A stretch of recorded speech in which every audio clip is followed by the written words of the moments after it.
Chapter 51. When the dust settled, the first thing he saw was a card that was about the size of a palm. He picked up the card. The front of the card was painted with a tree. It was tall and majestic, and mysterious veins extended from the trunk to the crown of the tree. On the top left of the card was a 7, but there was no elemental crystal symbol. He was stunned for a moment, but now that he knew how to deal with such things, he immediately opened the attribute data and scanned it. The description of the cards was changed to a different way: Sacred Tree, Secret Land, Elven Forbidden Land 7. Basic Land, Forest, produces 1 water EP into the elemental pool every week. Tap. Construct the terrain of the forest. My soul returns to its homeland. This set of cards is called Elven Forbidden Land? Brando was stunned for a moment. The description of the card did not state the conditions for this card to work. Could it be that as long as it entered his deck, it would naturally produce 1 water EP every week? But what if he did not have the elemental pool? And tapping this card to construct a forest was also debatable. Of course, he would definitely not experiment here. Although once the golden demonic tree fell, its magic servants would scatter like birds and beasts, and would quickly wither due to the loss of magic supply. Perhaps one of the demonic trees could take root in another forest and continue the ecosystem, but that had nothing to do with Brando. Brando was worried that after the stone worm absorbed the scattered earth EP and magic, it would come to trouble the 3 of them. Elemental creatures did not have enough to eat. He put the card away and remembered the magic resonance from before. There must be another card that belonged to the night deck here. Unfortunately, the magic resonance was natural and could not be triggered repeatedly. Otherwise, he could use this method to search for it. Brando asked Freya and Roman to collect some acorns from the golden demonic tree. The ripe acorns could be used to make high-grade magic potions, which were also the most luxurious consumables in the game. Unfortunately, a golden demonic tree could only produce 7 or 8 ripe acorns at most. It was impossible to do it once and for all. He walked to a place, flipped the leaves, and found a pair of gloves wrapped around the aerial root. He could tell that it was a protective glove just by looking at the style of the glove. The protective glove provided 2 points of defense in the game, but it had a strength requirement. Brando vaguely remembered that it was 2.5 energy rank, and when he touched it he felt that it was quite heavy, so he was sure that he had guessed correctly. He tossed the glove to Freya to test it out, hoping that the latter would be more of a meat shield. Unfortunately, the ponytailed girl's hands sank as soon as she caught the glove. It was too heavy. The future Valkyrie had no choice but to return it with a look of pity. What a pity. Brando shook his head. With this and the Wind Empress half-body armor, swordsmen below iron rank will not be able to hurt you. I'm sorry. What's there to be sorry about? I think only a few of the guards can wear them, Brando said as he put on the gloves. The ponytailed girl noticed this detail and couldn't help but feel a little surprised. Does this mean that Brando is already one of the best in the guards? Of course, she didn't know that even Bennett was no match for Brando at this moment. The 3 of them searched the fallen tree in a clockwise manner. The Roman found a nimble dagger with +0.1 energy rank, while Freya found a priceless 22-ounce enchanted ring. She only needed to use a little mana to activate it and she would be able to add a layer of flames to her dagger. As for the rest, most of them were waste products that had already lost their magic. Brando used the elven sword to peel off the skin of the golden demonic tree and found the heart of the golden tree. To his disappointment, the heart of the oak tree was still in the form of a tree crystal due to the difference of 3 years in the game. Of course, it was much purer than the average tree crystal.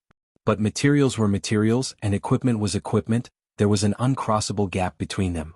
This unexpected discovery made Brando alert.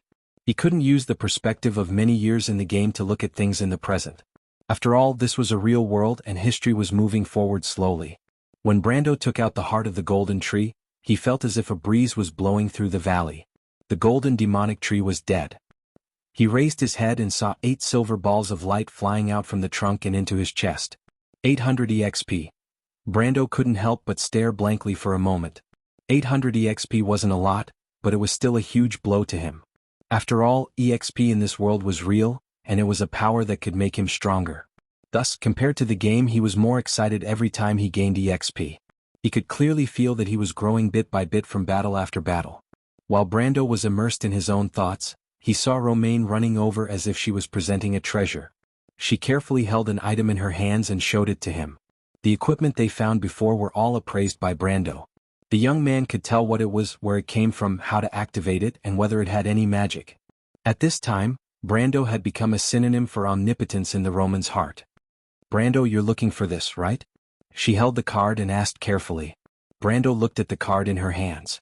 The pattern of the card was gray, and there was a drawing of a tall knight and his robed squire. The color of the card was the same as the background of his holy sword card. Brendel immediately realized that this was the card he was looking for. He took a look at it and it was as expected. Highland Squire, Knight 9, Water Elemental 1, Creature, Human Scholar, Level 8 Creature. When Highland Squire enters the field, 1 prestige per week. Maintenance cost. For every day this card is in the field, 1 Water Elemental will be paid. Highland's Courage. This was a summoning card. Even if Brando was slow, he could guess it at this moment. This Highland Squire was a scholar, and the description of the card was Highland's Courage. It must be referring to the apprentice squire of the Karsuk Highlands. The wizards of Karsuk and the knight had been allies for 2 centuries. A level 8 scholar was not strong. However, if used well at a critical moment, it would be a great help. He could not help but look at the Roman who was looking at him expectantly. He smiled and said, "Thank you. This is very useful to me." "You're welcome," Romain said happily. But at this time, Freya ran back from the north and said with a worried face, "Brando, Roman, I think I saw a rockworm coming from the north. Should we avoid it?" Rockworm? Brando was stunned. He wanted to let everyone rest, but he did not expect the rockworm to come so quickly. Although the rockworm might not attack them, most people would choose the safer way in this situation. He nodded and said, "You guys go first. I'll make some arrangements to prevent that thing from catching up." The rockworm used magic to smell and vibrate to determine the location of its prey.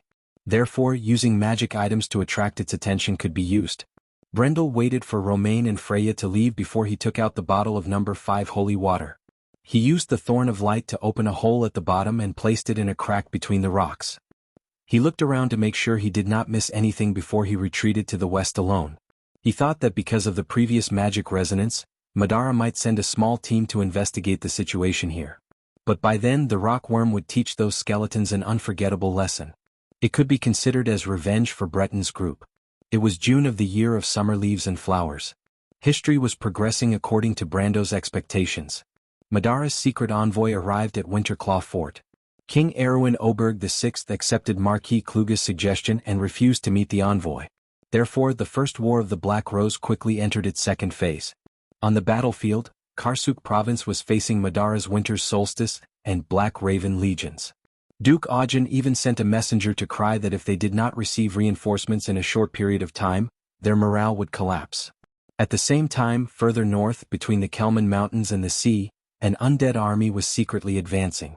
In the southern Grimoires province, Insursta's army was attacking Fort Vermeer day after day. On the other hand, the Buchi region fell into an eerie silence. The commander, Count Pulla, had sent a letter to the 104th Swordsman Regiment stationed at Fort Reedon. "Everything is fine." It was June 1st. At this time, Brando, Freya and the rest were passing through the secret passage under the Forbidden Orchard. They were rushing towards Fort Reedon as fast as they could. In fact, they had already discovered traces of undead activity along the way, but the scale was very small. It seemed more like undead scouts were approaching Fort Reedon. This made the atmosphere in the group tense. They were one step ahead of Madara's main force, but no one knew how big this step was. At midnight, Brando brought Freya and the Roman through the last section of the Zavale mountain path. By the time they reached a small hill called Findick Hill, south of Fort Reedon, the wind of the night brought them into the Pine Valley, which stretched as far as the eye could see. It was the confluence of the Pine River and the Wesley River.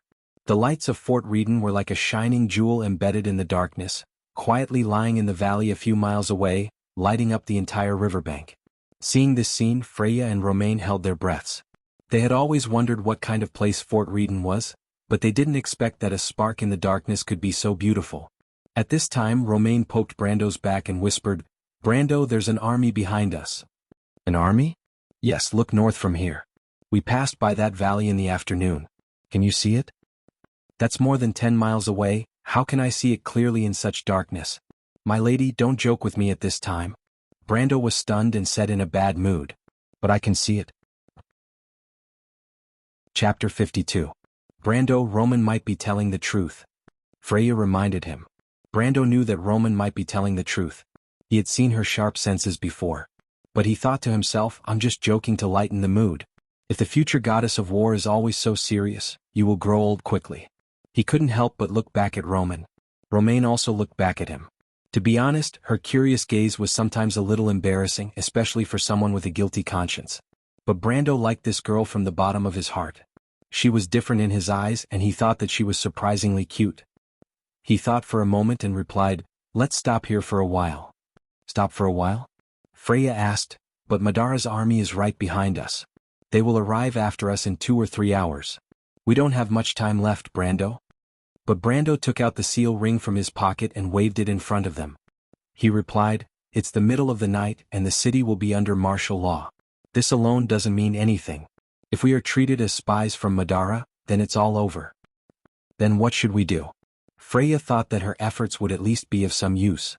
Brando looked at her. He knew that he was talking nonsense. What if Fortress Reden didn't discover Madara's invasion? Not necessarily.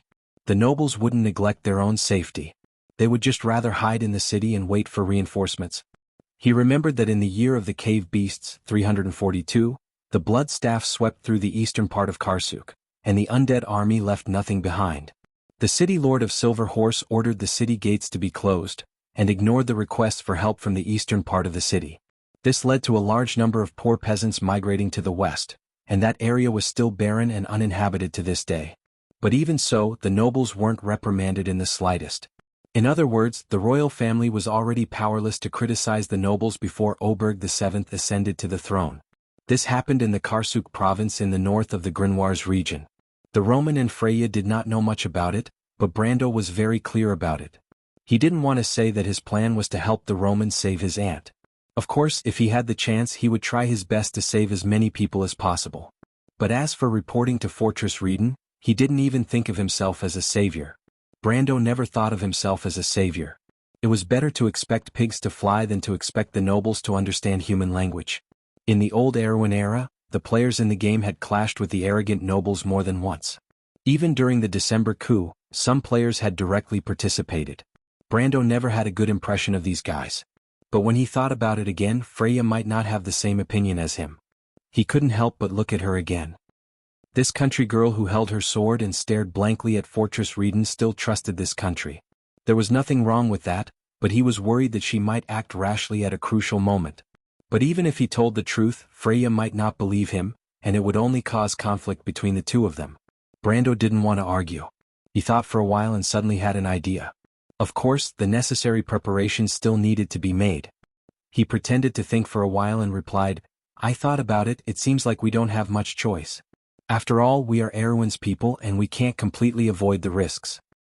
But," he paused for a while, "we still need to be fully prepared." Roman and Freya could only agree with Brando's righteous words. Even the heroic ponytail girl couldn't help but soften her attitude. She looked at Brando with a gentle gaze, and suddenly felt that this guy wasn't as shameless as she thought. But only a genius would know that Brando was secretly relieved after he finished speaking. He was surprised to find that he seemed to have found a balance between Brando and himself. He was never a person who stuck to the rules, but recently, it felt like there was a large hand pushing him forward mechanically, making him a little breathless. But as his strength gradually grew, and his soul was baptized in the dream of the golden demonic tree, the feeling of the past finally returned to him. This made him feel that he was able to deal with the problem easily again. His way of thinking even included some of Brando's quickness. This feeling was great. He took out the ebony gargoyle statue which still had a small crack on it. He turned his head and said, "You also need to be prepared. Freya, turn your ring around, the fire agate in the middle is too conspicuous. Little Roman, you need to keep the dagger close to your body, those lazy guards won't search too carefully." "Do I have to turn my ring around too?" "No need, no one will look at that broken ring of yours. Brando, those people are the city's guards. Why does it seem like you don't trust them?" Freya couldn't help but ask. "It's not that I don't trust them, but I never trusted them. You'll know when the time comes, just do as I say for now." Freya had never entered the city, but she more or less felt that he was making a mountain out of a molehill. But at this moment, Brando was the authority, so she could only choose to believe. As Brando spoke, he took out bits and pieces from his body. The main thing was that he didn't have time to identify some of the small items found on the noble's body. He found that the pipe was just an ordinary item, so he threw it away. As for the dark gray stone piece, he didn't even recognize it. This was actually not strange, as there were thousands of production materials, so it was normal that Brando didn't recognize one of the minerals. The last glass bead was a little interesting. Brando found that it was actually a container after a piece of soul crystal was consumed. In layman's terms, it was a storage item. The spell inside should be 10 feet of silence, which was a very suitable spell to avoid the nest of some monsters when adventuring in the wild. But what made Brando embarrassed was that as a warrior, he didn't have the ability to activate storage items. He hesitated for a moment before keeping these things and the cards with him, so as to prevent those greedy guards from touching them. He looked up at the sky and it was still early. The three of them came down from the east side of Mount Findeck, and along the way they began to see scattered buildings. They were mainly farmsteads and isolated houses of mercenaries in the wilderness at night. The farmsteads were scattered on both sides of the Pine River. There were also a few goose houses in the wilderness. These goose houses were only patronized by passing adventurers and those who were engaged in illicit business. Of course, apart from the players, most of the adventurers weren't clean themselves. Moreover, most of the NPCs treated the players as grave robbers. They walked in the wilderness for about an hour, and the towering walls of Fortress Reeden suddenly appeared in front of them in the night sky. There were braziers on the suspension bridge under the tower, and the light from the flames could be seen tens of meters away. Brando had Freya and Roman slow down, and then slowly walked out of the darkness at the edge of the flames. The guards on the tower were talking to each other, and there was even a faint snoring sound. Brando was very sensitive to these sounds and he frowned, guessing that there were about 7 to 8 people on the tower. When the three of them appeared, the chatter stopped. "Who are you people?" They remained alert for a short while, and then a soldier with a pointed helmet popped his head out from the tower and shouted. Roman looked up and squinted his eyes, and saw that there was a black pine symbol on the helmet. Brando said that the black pine symbol meant that they were from the local army. The white mane soldiers should have a wolf feather symbol as expected. Brando knew everything, she thought. 1 man, 2 women. We came from the forest, master, and we saw something strange. My wife and I were frightened, and wanted to go into the city to hide. Brando raised his hand and shouted. Freya was embarrassed and angry at the same time. 1 man and 2 women, how vulgar. When she heard Brando say that they were his wives, she couldn't help but secretly poke Brando's back with her sword sheath. This bastard must have done it on purpose, she thought. Roman didn't mind. She probably thought that being Brando's wife wasn't bad, and Brando would protect her anyway, right? Brando couldn't say anything, and he could only say that to make the guards lower their guard. As for the explanation, Freya and Roman looked different, and they couldn't say that they were siblings and the guards weren't idiots. Did you bring any weapons? The guard asked again. Freya nervously held her sword when she heard that. But Brando didn't panic and raised his voice. How would we dare to walk in the forest without weapons, and I used to be a militia master. The tower became quiet, and only a long snoring sound could be heard. After a while, a basket was put down and the guard shouted, Put your weapons in the basket. Then we will bring you up one by one. Brando nodded to Freya and let them do as they were told. Although his thorn of light was exquisite, no one could tell that it was a magic sword as long as he didn't chant it. After all, elven swords were still passed down in the human world. After the weapons were handed over, the guard sent down a basket for them to go up one by one. Brando was afraid that Roman and Freya would be at a disadvantage, so he took the initiative to go up first. Freya was the second to let Roman go first, and she was the last to be pulled up. But when she sat in the basket and was pulled up to the tower, she saw Brando and Roman in a state of swords, and 2 guards were walking towards her with their swords drawn. What's going on? Freya was stunned and asked in surprise. She subconsciously looked at Brando, but she didn't expect him to look away and not answer her question. The ponytailed girl panicked. She always treated Brando as the backbone of the team, but now it seemed like the decision was in her hands. What should she do? Should she let these people hold her hostage? Are these people doing things according to the norm? Brando, hurry up and answer me. What are you thinking, damn it? Capture them all. These people are Madara's scouts. But at this time, Freya suddenly heard someone in the corner give an order. She was shocked and turned around to ask, You know that Madara's army is invading? Brando's face was terrible, although Freya had grown up. She was still a little girl who hadn't seen the world, and a few words were enough to make her panic. She might have thought that there was nothing wrong with what she said, but she didn't know that the guards of Fortress Reeden were most afraid of encountering people from Bucci. These people wanted to suppress the news in the city, so that they could shirk their responsibilities in the future. Brando knew very well that they thought that with Fortress Reeden's high walls, they could sit back and relax, But they didn't know that the war was going in an unpredictable direction. Wait a minute, we're not scouts. Freya couldn't help but defend herself. We're Butchie's militia, we have Butchie's guard badge. But the voice didn't care about her and shouted, "Capture her, what are you hesitating for?" The person who spoke walked out from the darkness. He was wearing a black chainmail, and the feathers on his helmet showed that he was the leader of this group. But this wretched middle-aged man was looking at Freya with a perverted gaze, thinking that he had picked up a good one this time. Of course he believed that Freya was telling the truth, the militia badge was still on her. But he didn't think that a poor village like Butchie would have such an outstanding woman. He rubbed his chin. P.S. Please count votes, please support me. Chapter 53. Seeing how flustered Freya was, Brando guessed that she probably had some understanding of the Fortress Rieden's troops. But it was not enough, he wanted her to know more. Only reality could let Freya understand the situation they were in. Of course, Brando did not want to destroy her last bit of hope in this country, but sometimes, doing things could not be done with passion. Rushing around recklessly would only lead to injuries. Brando was never a rash person, and he hoped that Freya would learn to act calmly.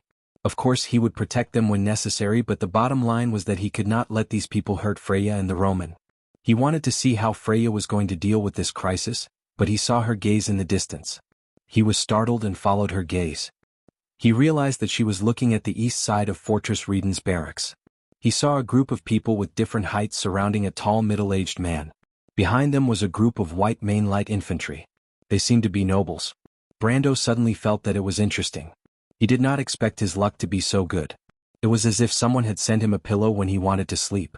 But Freya's reaction was quick, and she immediately noticed those important figures.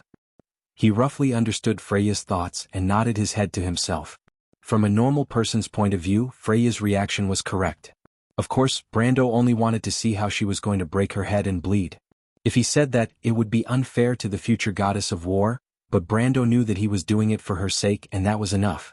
Furthermore, this was Freya's own choice. He turned around and saw two guards drawing their swords towards Freya. They did not expect that the girl would dare to resist when their two companions had already surrendered. She was also so decisive. The moment she jumped into the tower, she rushed towards the weapons rack. The two guards were shocked and quickly drew their swords to block her. But Freya suddenly turned around and grabbed one of the guards' wrist with her right hand. She leaned to the side and used her left hand to chop the guard's armpit. From snatching the sword to subduing the guard, the entire process was done in a single breath. In the blink of an eye, the guard screamed and fell to the ground. The ponytailed girl snatched the sword and clashed with the other guard. With 3 consecutive slashes, she relied on the strength she had gained from the battle with the golden demonic tree to force the guard to retreat 5 steps until he reached the wall. Then she turned her sword around and knocked the unlucky guard on the head, causing him to bleed and fall to the ground. Then she turned around and the aura on her body actually scared the remaining 4 guards and their captain into taking a step back. Freya could not help but feel bitter. The Fortress Rieden's army that she had always relied on was only at this level. She thought that all of them were as strong as Brendel or maybe a little weaker, but at least they should not be too far off. But Brendel secretly praised her for her beauty. The local guards were only at the level of veterans, but Freya's skills were already enough to enter the guards. She was also calm and collected, which was even more commendable. But when he looked at the white light infantry, he thought that if Freya thought that the kingdom's army was also this strong, she would be in for a big loss. But what he needed to do now was not to delay the future goddess of war's judgment. So he suddenly grabbed the 2 guards beside him and threw them out before they could react. Then he turned around and grabbed his elven sword. With a swing of his sword, the 2 guards who were holding onto the Roman lost their swords. What do you plan to do? He did not care about the guards who were lying on the ground and grabbed the Roman's hand and ran over. Freya glared at him and then looked towards the camp. Her meaning was clear. Go over there? That's good too. As the saying goes, the king of hell is easy to deal with, but the little demons are hard to deal with. Brando laughed. What does that mean?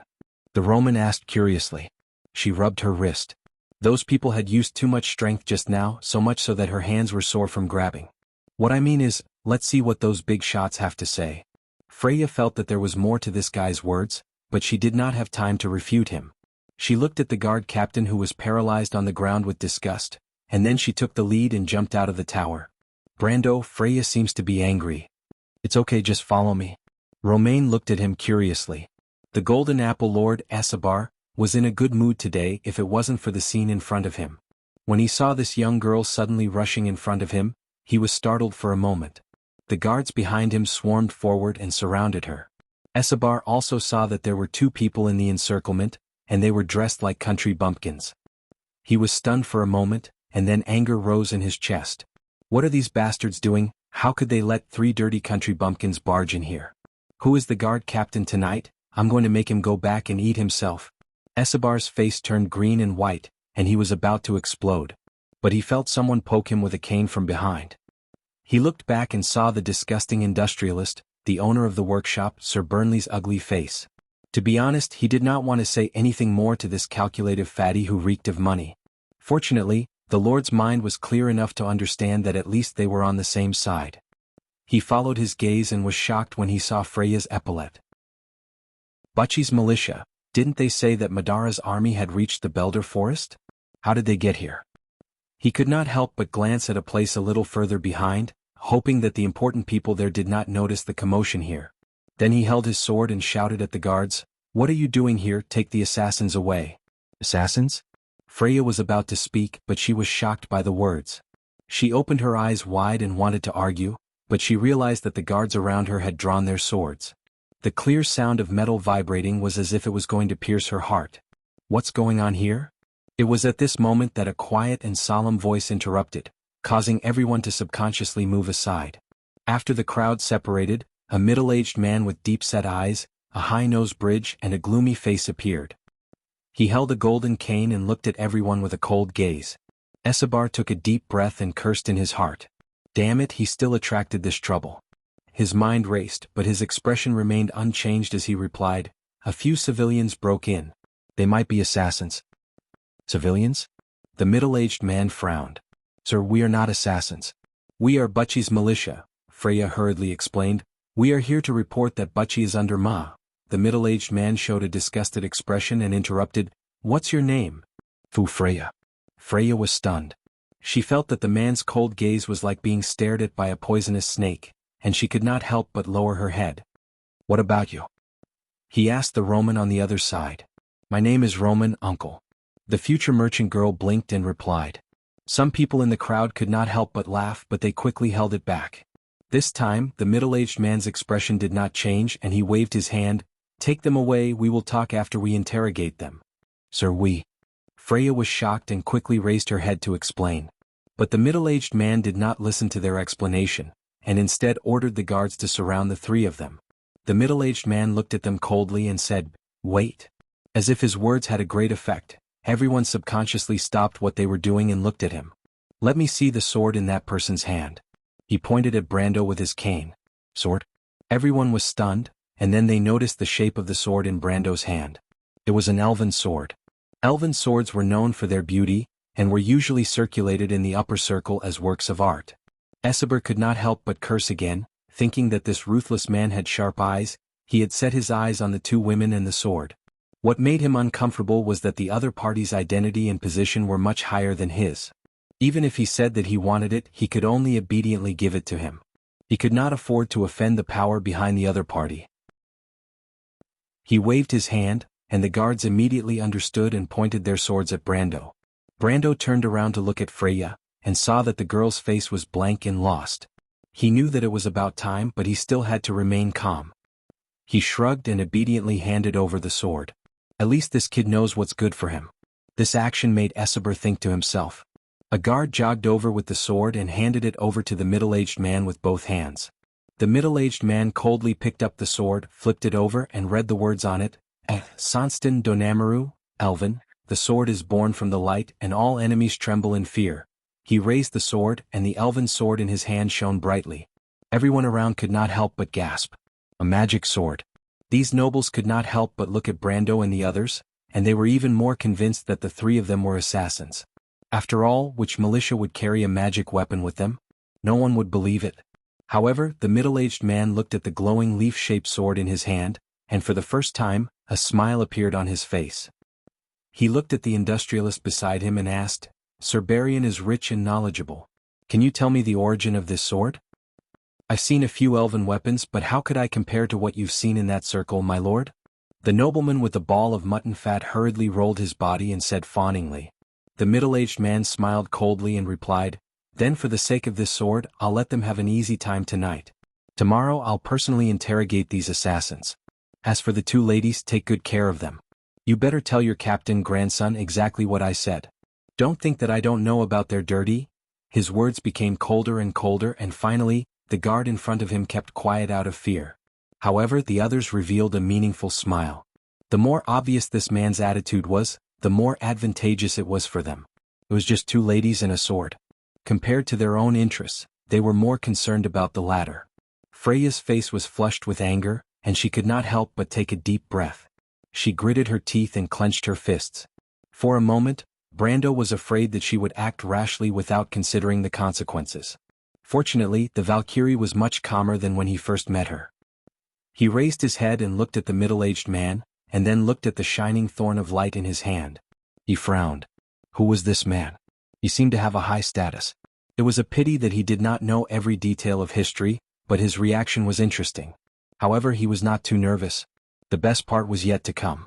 When they were taken away by the guards, Brando clearly heard the middle-aged man ask, "All right, back to the main topic. Mr. Esseber, when do you plan to let me out of the city?" The middle-aged man's voice was cold and filled with a hint of sarcasm. "Count Esseber, it's a critical time now. Madara has already entered Fort Vermeer. Butchie's flanks might be affected at any time. The wilderness is too dangerous, especially since you're a close subject of His Majesty. What reason do we have to let you take the risk?" The middle-aged man smiled and did not continue the conversation. "P.S. 3 Rivers on Amber, there's a poll. I hope everyone will vote for it. Also, for those who have free votes, please vote for the work, Amber. The author does not need to vote." Chapter 54. After the guard captain sent them here, he coldly threatened them and left, making Freya grit her teeth in anger. This should be the second level of the dungeon. There are 32 cells here and there are 4 wardens. They are all light infantry from the 104th Swordsman Regiment of the White Mane Army. Brendel thought to himself as he sat alone in the darkness. This should be the second level of the dungeon. There are 32 cells here and there are 4 wardens.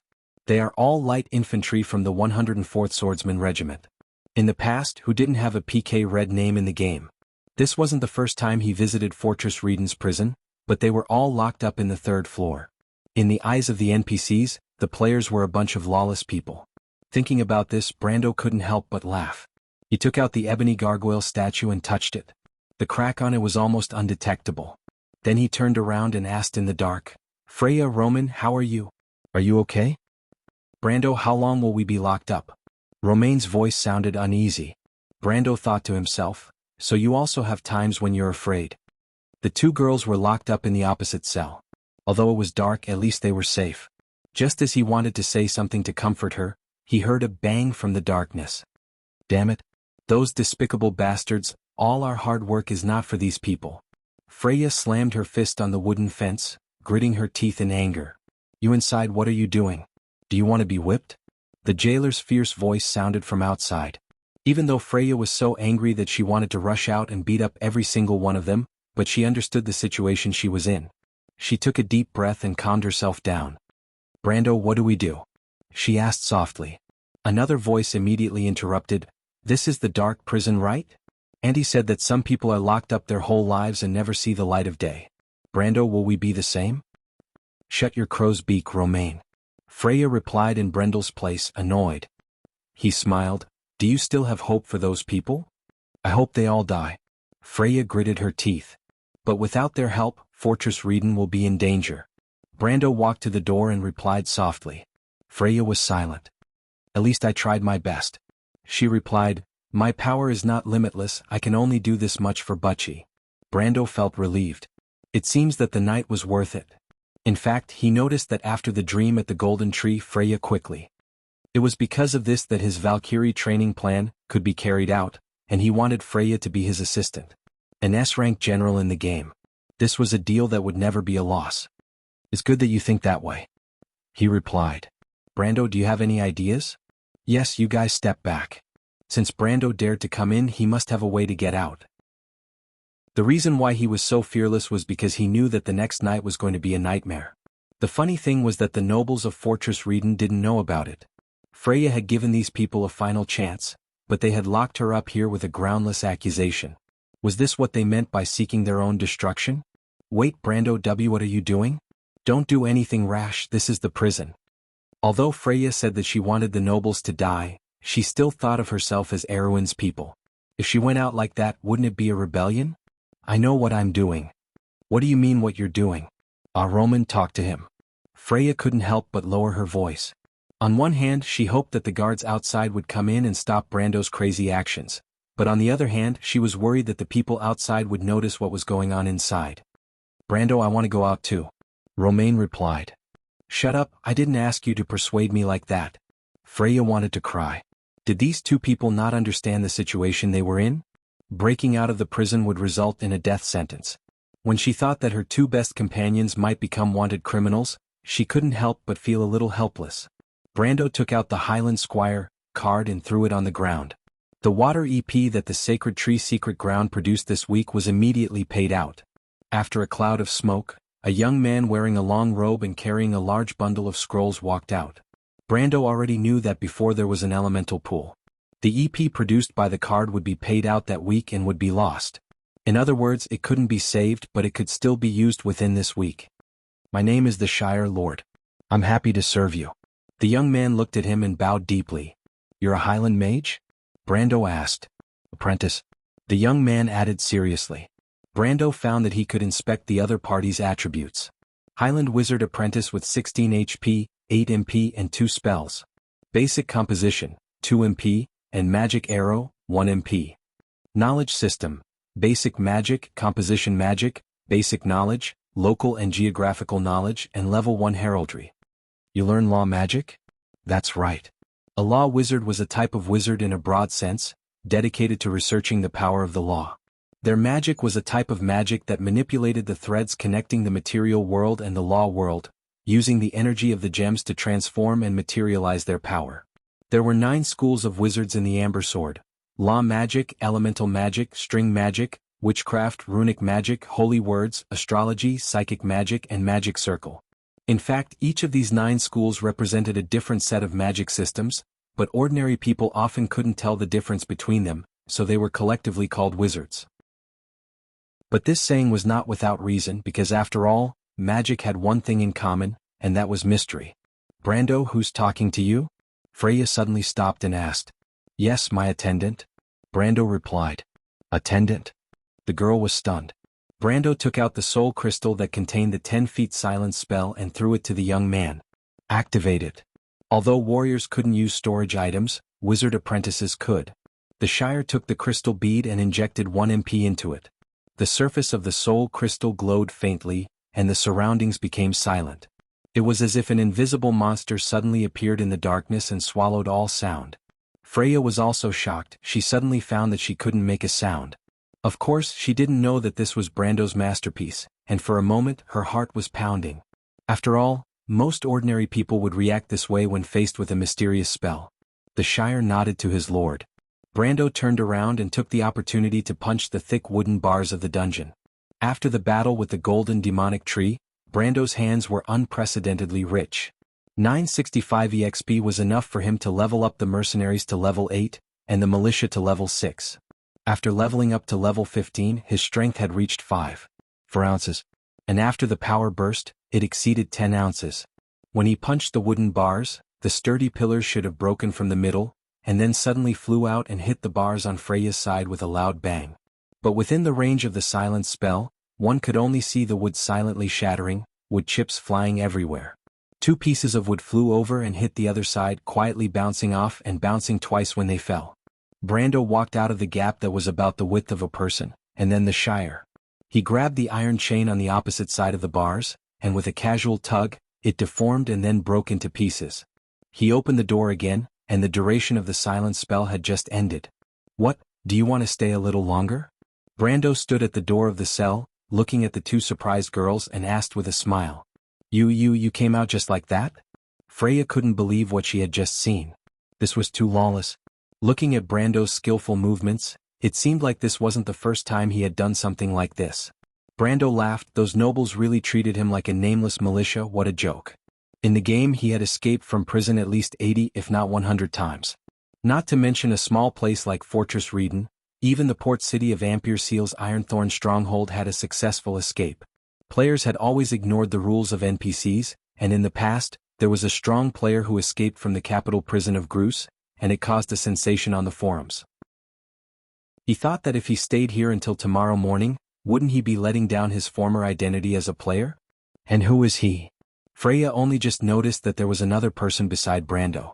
Respected ladies, I am the Lord Squire. The Shire lowered his head and bowed to the two girls. Squire? Lord? Roman and Freya almost couldn't control their voices. What was going on? Could it be that the dungeon is some kind of mysterious space? Why did he suddenly become a lord after staying there for a while and even have a follower? Freya couldn't help but pat her face to make sure she wasn't dreaming. She couldn't help but think that if the young man who lived alone in the old mansion and disappeared for a few months was a lord, then wouldn't she be a goddess of war? Moreover, how did you come here? She couldn't help but ask. As you can see, I am a mage. The Shire replied calmly. This made Brando praise him. This guy's ability to bullshit was almost on par with his own. A wizard's apprentice. Freya sucked in a cold breath. You are a Highland Knight, Brando, so you are a Danian. She looked at Brando in disbelief. In this world, there was only one kind of mage that would appear as a squire of a knight. The Highland Knights of Karsuk had allied with the wizards for 300 years, forming the strongest military force in Erewhon, the White Knight Regiment. The Highland Knights and their mage squires were already well-known legends in Erewhon. At this moment, Freya had already determined that Brando was a noble young man born in a Highland Knight family. No wonder he is so powerful, no wonder he can be so calm, so he is a knight. She suddenly lowered her head, thinking that this hateful guy was obviously a noble, but why did he approach her and Roman? They were just two small commoners. Yes, he must be up to no good.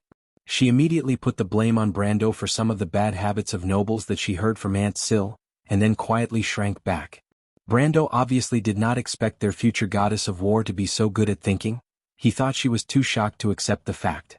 Actually, he had no choice since they thought it was easier to accept, and it also saved him the trouble of explaining.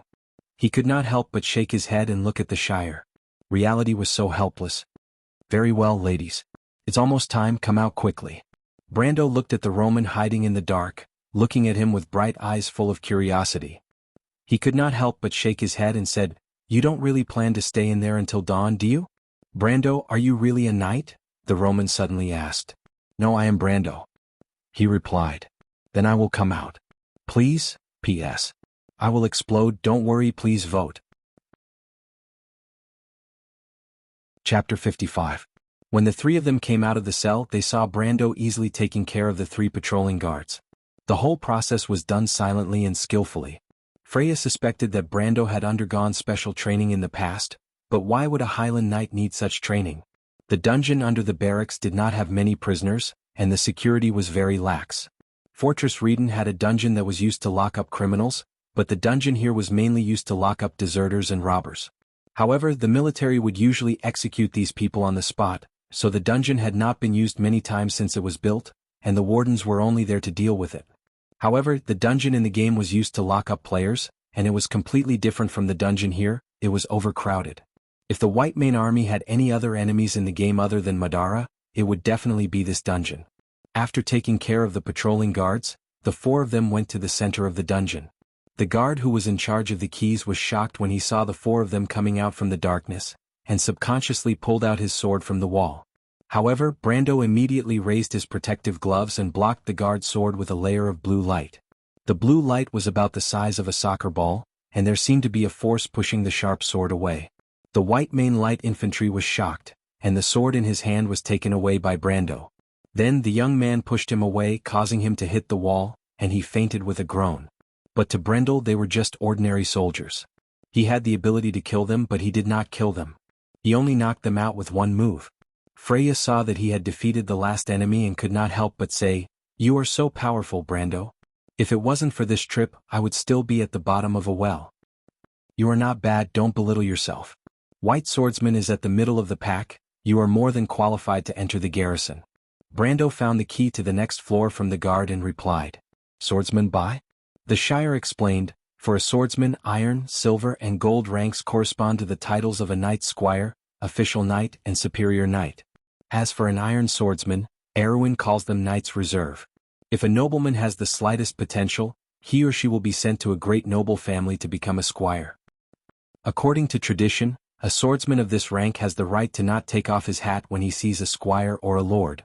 However, this tradition was almost abandoned half a century ago. Below black iron swordsman, there was no position. Generally speaking, the strength of your garrison and militia are all at this stage, but there are some differences. I see. Freya was enlightened. Previously, her vision was still constrained by the number 1 swordsman in the militia, but now it was broadened. But Seal wasn't done yet. He seemed to have seen through his lord's intention to nurture this girl, so he continued, a black iron swordsman represents the first level of strength, 3 to 20 OZ. A silver swordsman represents the second level of strength, 20 to 100 OZ, and a gold swordsman represents the third level of strength, 100 to 500 OZ. We wizards correspond to intermediate wizards, first circle wizards and second circle wizards. Priests and other professions also have similar divisions.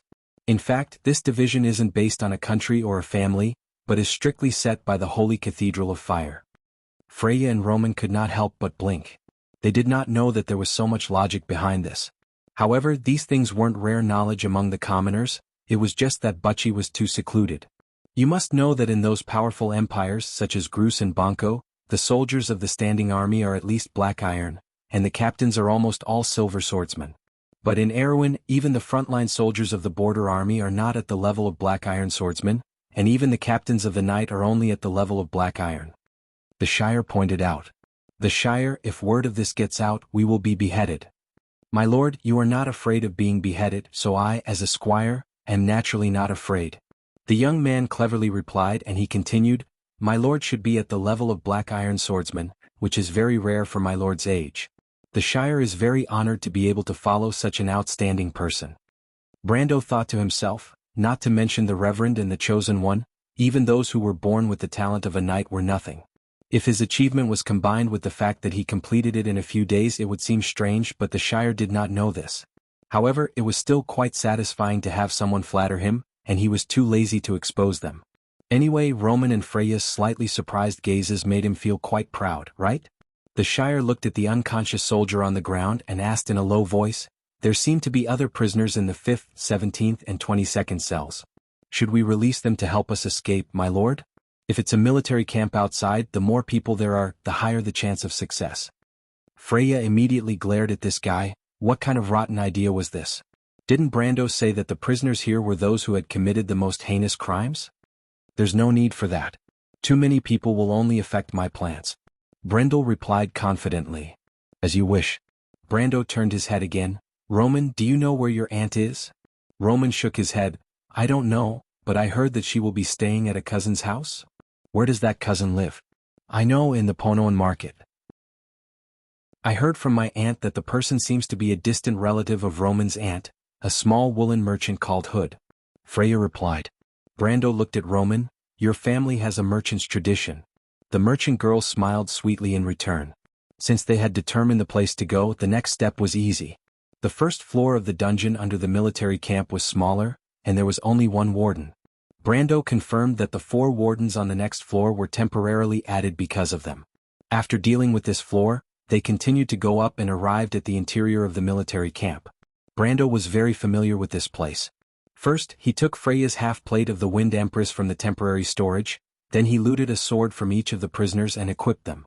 It was a pity that there was no experience in knocking out the soldiers, otherwise Brando wouldn't mind waking them up and knocking them out a few more times. The Shire had suggested more than once to stir up the prisoners so that they could escape during the riot. The reason was simple, it would be easy for them to deal with 1 or 2 white main light infantry. But once they reached the courtyard outside, it would be difficult for the 4 of them to kill their way out. But Brando vetoed the idea. While they were talking, they had already sneaked into the top floor of the military camp. Brando opened the wooden door on the top floor of the tower and walked out. Outside was an open-air walkway with parapets on both sides for temporary defense. Brando didn't need to look to know that it was a tributary of the Song River in the city. From here he could see about 1/5 of the city. But he wasn't here to look at the scenery. Along the way they had knocked out 7 of the guards. According to the White Main Army's training, they would realize that something was amiss in about 10 minutes. Brando looked up at the sky. The moon was beautiful tonight, and even the thick clouds couldn't hide the silver disk in the night sky. "What are you doing, Brando?" Freya couldn't help but poke him from behind. She couldn't help but think that this guy didn't break out of prison just to see the moon. Although it was unlikely, but according to this guy's misdeeds, it wasn't impossible. She then looked at the Shire. The young man was also looking at the sky with his hands behind his back, not saying a word. The master and servant had a tacit understanding. "The moon is beautiful tonight," Brando casually replied. Freya was so angry that she gritted her teeth. She really wanted to punch this guy's face and see if he could still smile. "My aunt said that the moon's name is Luca. Luca was born because of Elaine. Elaine was Alice's sister, a twin goddess. Because of the moon there are mysteries in this world." Roman looked up at the moon and said, "Your aunt knows a lot," the Shire replied. "This is a secret passed down among the wizards in this world. There is a book called The Epic of Darkness, and it describes the events that happened in the past." "You mean that Roman's aunt is a wizard?" Freya was stunned. "Not necessarily, she is related to magic. Some of the witches in the countryside also know about this," the Shire replied. The girl with a long ponytail couldn't help but look at Roman, who was staring at the moon as if he didn't hear these words. But Freya thought that Aunt Jenny was indeed a bit mysterious. She often brought back strange things from the outside. The villagers all said that she was a witch and didn't have much contact with her family. But as Brendel listened to the three of them, a strange thought appeared in his mind. That's right. 16, the tower. The lost moon took away the light. He was stunned for a moment, thinking that he was hallucinating. He quickly shook his head, but he couldn't help but think of the dream he had when he was unconscious that night. In a quiet and dark environment, everything in the dream seemed bizarre and variegated. However, there was only a black moon, a dark lake, and a tall tower that stood quietly in the middle of it all throughout the dream. After that, he met Freya. But just as he thought of this, he heard the merchant girl staring at the moon and saying, "Something is coming, Brando." The rest of the three people raised their heads. After waiting for about 20 seconds, everyone present heard the low sound of flapping wings from the sky. But Freya was confused and uneasy, while Brando and the Shire didn't panic, especially Brando. He raised his head. The next moment, the gargoyle opened its wings and jumped out from the clouds under the moonlight. The winged stone demon in the bright moonlight, above the clouds, formed a mysterious composition in the eyes of the three people. "Brando, that's your gargoyle." Roman recognized it immediately. "Yes, are you afraid of heights?" Romaine quickly shook her head. What do you want, Brando?" Freya thought of something and her face turned pale. When the Golden Apple Lord barged into Burnley's house with a gloomy face, the honorary aristocrat, who claimed to be a big workshop owner and an industrialist, was looking at an exquisite brass armor with a magnifying glass. After all, an armor of the Year of Glory style was priceless in the hands of any collector. Burnley slowly kept the magnifying glass in his hand and looked at his companion. He teased, "What's wrong? Did that guy bring people out of the city?" "It's not that serious, it's just that the prisoners escaped tonight." Escobar couldn't help but get angry when he mentioned this. Actually, he wasn't angry about this, he was angry about the madman who came to his house and shouted at him. "That's just a small matter, how did they escape?" "That's not what I'm angry about." The Golden Apple Lord shook his head and took a deep breath. "What I'm angry about is that the tiger Luke Besson of the White Mane Army came to me and said that I locked up a descendant of a Highland Knight in his dungeon and that I was trying to cause trouble for him." "A Highland Knight?" Burnley was stunned. "Yes, he said that one of the three prisoners was a Highland Knight. Also, his mage squire was with him. Oh my God, he actually came to me to ask for that person. He said that I can't touch that person and that he must get him into his group." The Golden Apple Lord was furious at the mention of this. "And the result?" The result is that I have to bring people to settle this matter. It's the middle of the night, that guy is too much." He replied in a bad mood. "Don't be impulsive, let Grantham handle this matter. I'll get some people from my private army to help you." Burnley replied with a smile. The Golden Apple Lord looked at him gratefully. For the first time he didn't feel that the round face was so annoying. But he thought for a while and reminded, "Actually, I'm here for another matter. I heard that you recently shipped a batch of armor into the city? You have to be careful. Although it's not a big deal to cultivate your own forces, you have to be careful not to let others use it against you." He couldn't help but look into the house. "It's just a hobby." The businessman replied with a smile. "P.S. Strange, why do I feel like my results are so bad?" Chapter 56.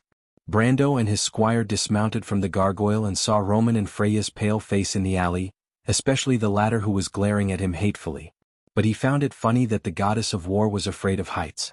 When he thought of her pale face in the sky, she was no different from the girls in his previous team. Alright, I'll explain the current situation. Brando was afraid that Freya would settle the score with him, so he spoke first.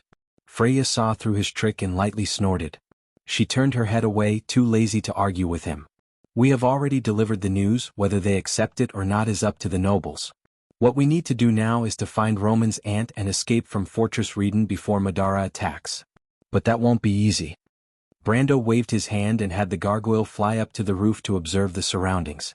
He had been experimenting with talisman incantations since night fell, and finally found one that he could use. But he was still lacking an offensive incantation. Freya and Roman are registered militia, so your relatives in Fortress Reden must have a record.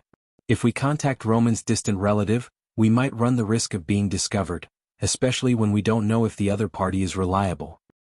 Then won't Aunt Jenny be in danger? Freya turned her head and asked.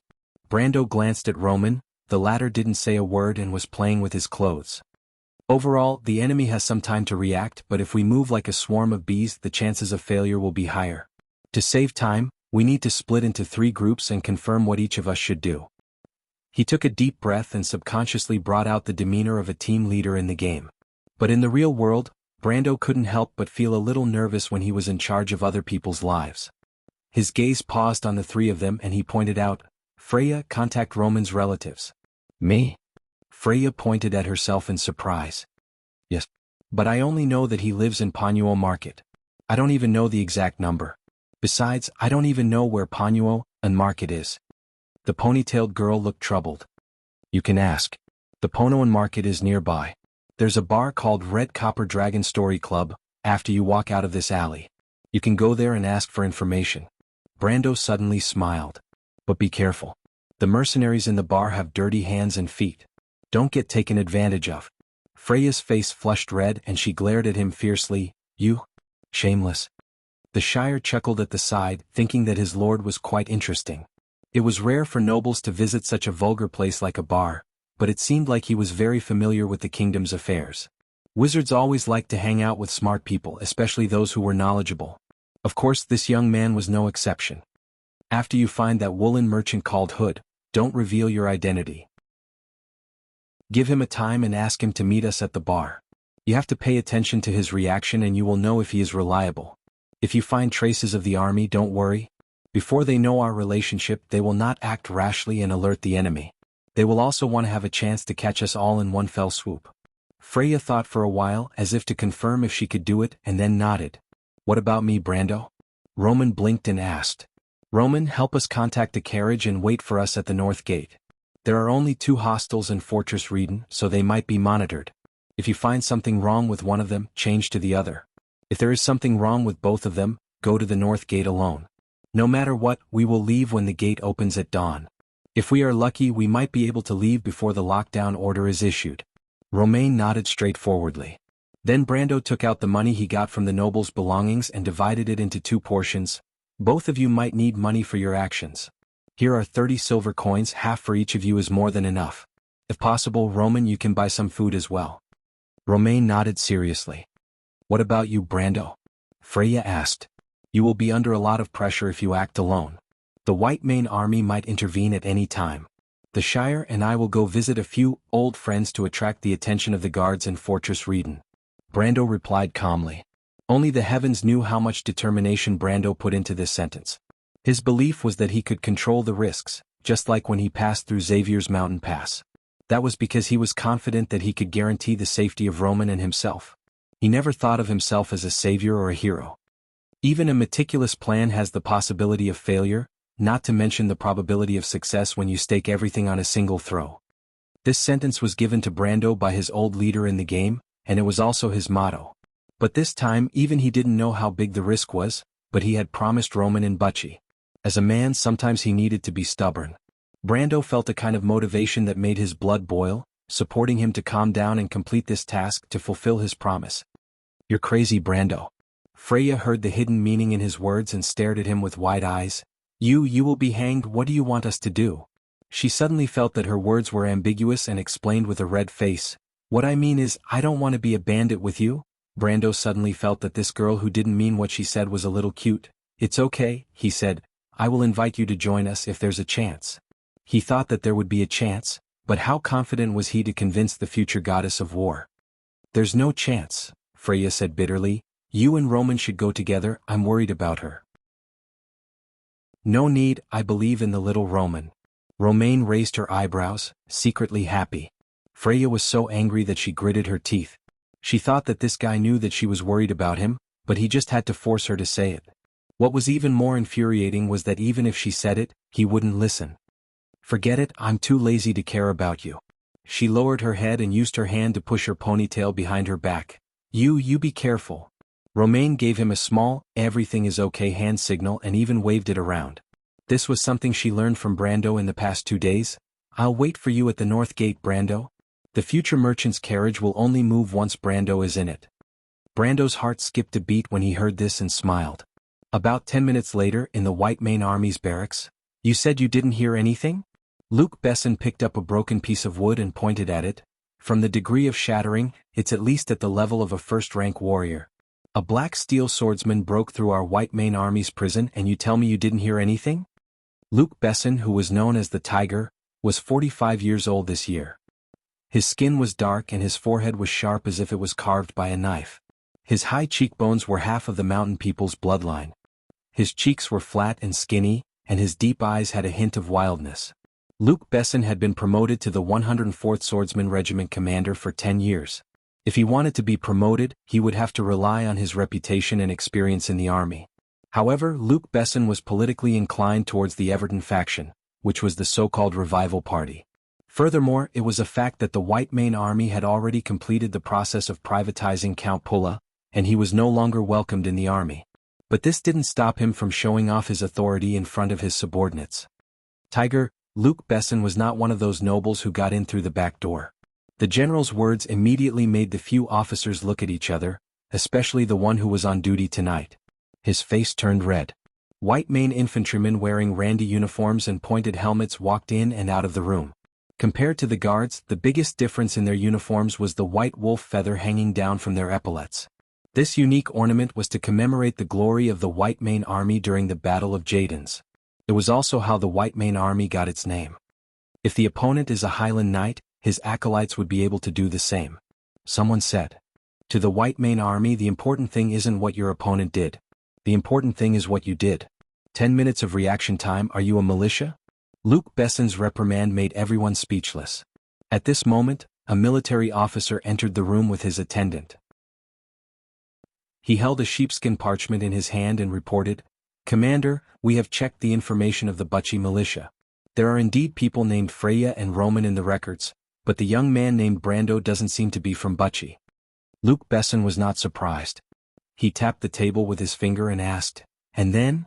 The attendant walked closer and whispered something in his ear. Luke Besson nodded. He asked again, "What is the attitude of the king's messenger?" The count did not say clearly, but it seems like he is hinting for us to execute him on the spot. The military officer replied. Luke Besson was slightly stunned. The king's messenger would go against a commoner? He rubbed his chin, trying to decipher the hidden meaning, but before he could do that, the whole room was already buzzing with discussion. Is that so? But why would that old man go with a commoner? I think he is interested in those 2 women, that old pervert. A jester, I saw him admiring the elven sword with my own eyes. A country bumpkin who has never seen the world. Someone sneered. Luke Besson immediately slammed the table to stop the messy military officers. Just as he was about to reprimand them, another person pushed the door open. It was the messenger outside. "Commander, the local parliament is on fire." What a good diversion, Luke Besson could not help but curse. He immediately stood up and ordered, "I will give you 10 minutes to gather the 2nd and 3rd squadrons as soon as possible." Rows of military officers stood up. He then pointed to the other side, "The 2 of you, go and monitor the target. Maquilline, your mission is the hostile. You know what to do, don't alert the enemy." The 3 people who were called out lowered their heads and did not dare to hesitate. They immediately turned around and left. "Commander, what about Lord Cyber?" No need to remind him. Those fellows must be running off to court the king's emissaries, and they must be on one side or the other, don't they? The commander's words made the room filled with low laughter. P.S. Chongqing has become a rural area. There is no electricity every day, and the electricity only came back at 7 today. Seeing so many people saying that 2 chapters a day is too slow, I have the urge to vomit blood. Please vote. Chapter 57. The Tale of the Red Copper Dragon was such a bar. Its door was on the main street between Ponoa Market and the Traveler's Bridge. It was open all night and catered to mercenaries, adventurers, prostitutes, and merchants who sold goods of unknown origin. If one could tolerate the messy atmosphere and vulgar slang, it was a good place to have fun. There was cheap ale, scantily clad waitresses, and enough food to fill one's stomach. One could drink all night and not spend a few copper coins. One could even whistle as much as one wanted without worrying about being thrown into the dungeon for a night. However, Freya could not help but tremble a little when she approached the bar. The country girl held her sword tightly with both hands and her mind was filled with the tips that Brando gave her. Her face was flushed red as she lowered her head and carefully walked through the crowd. She was so frightened that even her ponytail was drooping. Freya could not help but let her imagination run wild. What if someone suddenly molested her? Should she cut off his hand with her sword? Or should she stab him with her sword? She stole a glance at the scantily clad waitresses. Her ears were burning. How could this be? It was shameless. Freya held her sword with both hands and walked to the counter. The chubby bar owner looked at her from head to toe. This is not a place for you, little girl. Freya's face turned red. Only then did she realize that Brando was lying to her. She could not help but grit her teeth and clench her sword. However, she was too embarrassed to lose her temper in front of a stranger. But when she thought of her previous behavior, Freya could not help but lower her head. Well, I'm here to ask about a person. Redo looked at the girl in front of him. Her head was almost touching the bar. He could not help but laugh. A bar is a place to sell information. But little girl, we don't serve you for free. I know. I'll pay. Please tell me. Well, who do you want to ask about? Hood, the textile merchant from Bonoan Market. That guy, are you his relative from the countryside? Freya quickly shook her head. No, someone just asked me to send a letter to him. Redo shook his head, but at this time a group of guards outside hurriedly passed by. He was keenly aware that the little girl in front of him had tensed imperceptibly. He had been a barkeeper for 10 years, and his observation of body language was second to none in the neighborhood. He smelled something unusual at once. But what was even more dramatic was that the guard actually turned back after passing by. He shouted from outside the door, Redo, by the way, did you see anyone suspicious? Redo lowered his head and saw that the girl was pretending to be calm in front of him, but she was so nervous that her fingers had turned white. He sighed and asked, They're looking for you, right? Freya was shocked and subconsciously pressed down on the hilt of her sword. Don't be nervous. It's just a professional habit. Freya was stunned. At this moment, her thoughts flashed like lightning and she unexpectedly said, I have money. Can you help me hide it? 100 Tor, do you have money? Redo smiled. He had a mix of good and bad people here and it was common for him to hide a fugitive. Besides, he liked this little girl. 100 Tor was 1 silver coin, so Freya quickly nodded. When a few guards walked in from outside, Redo just happened to hide Freya in a wooden bucket behind the bar counter. None of the people in the bar had anything to do with the army, so naturally no one stood out to identify them. Besides, each profession had its own rules. In a place like this where people from all walks of life mixed together, there were also rules that belonged to them. This was the so-called gray area. The guards in the city would come to the bar to inquire about information, and so would the illegal merchants and thieves. They all knew of each other's existence, but they abided by the rules and would not fall out with each other in person.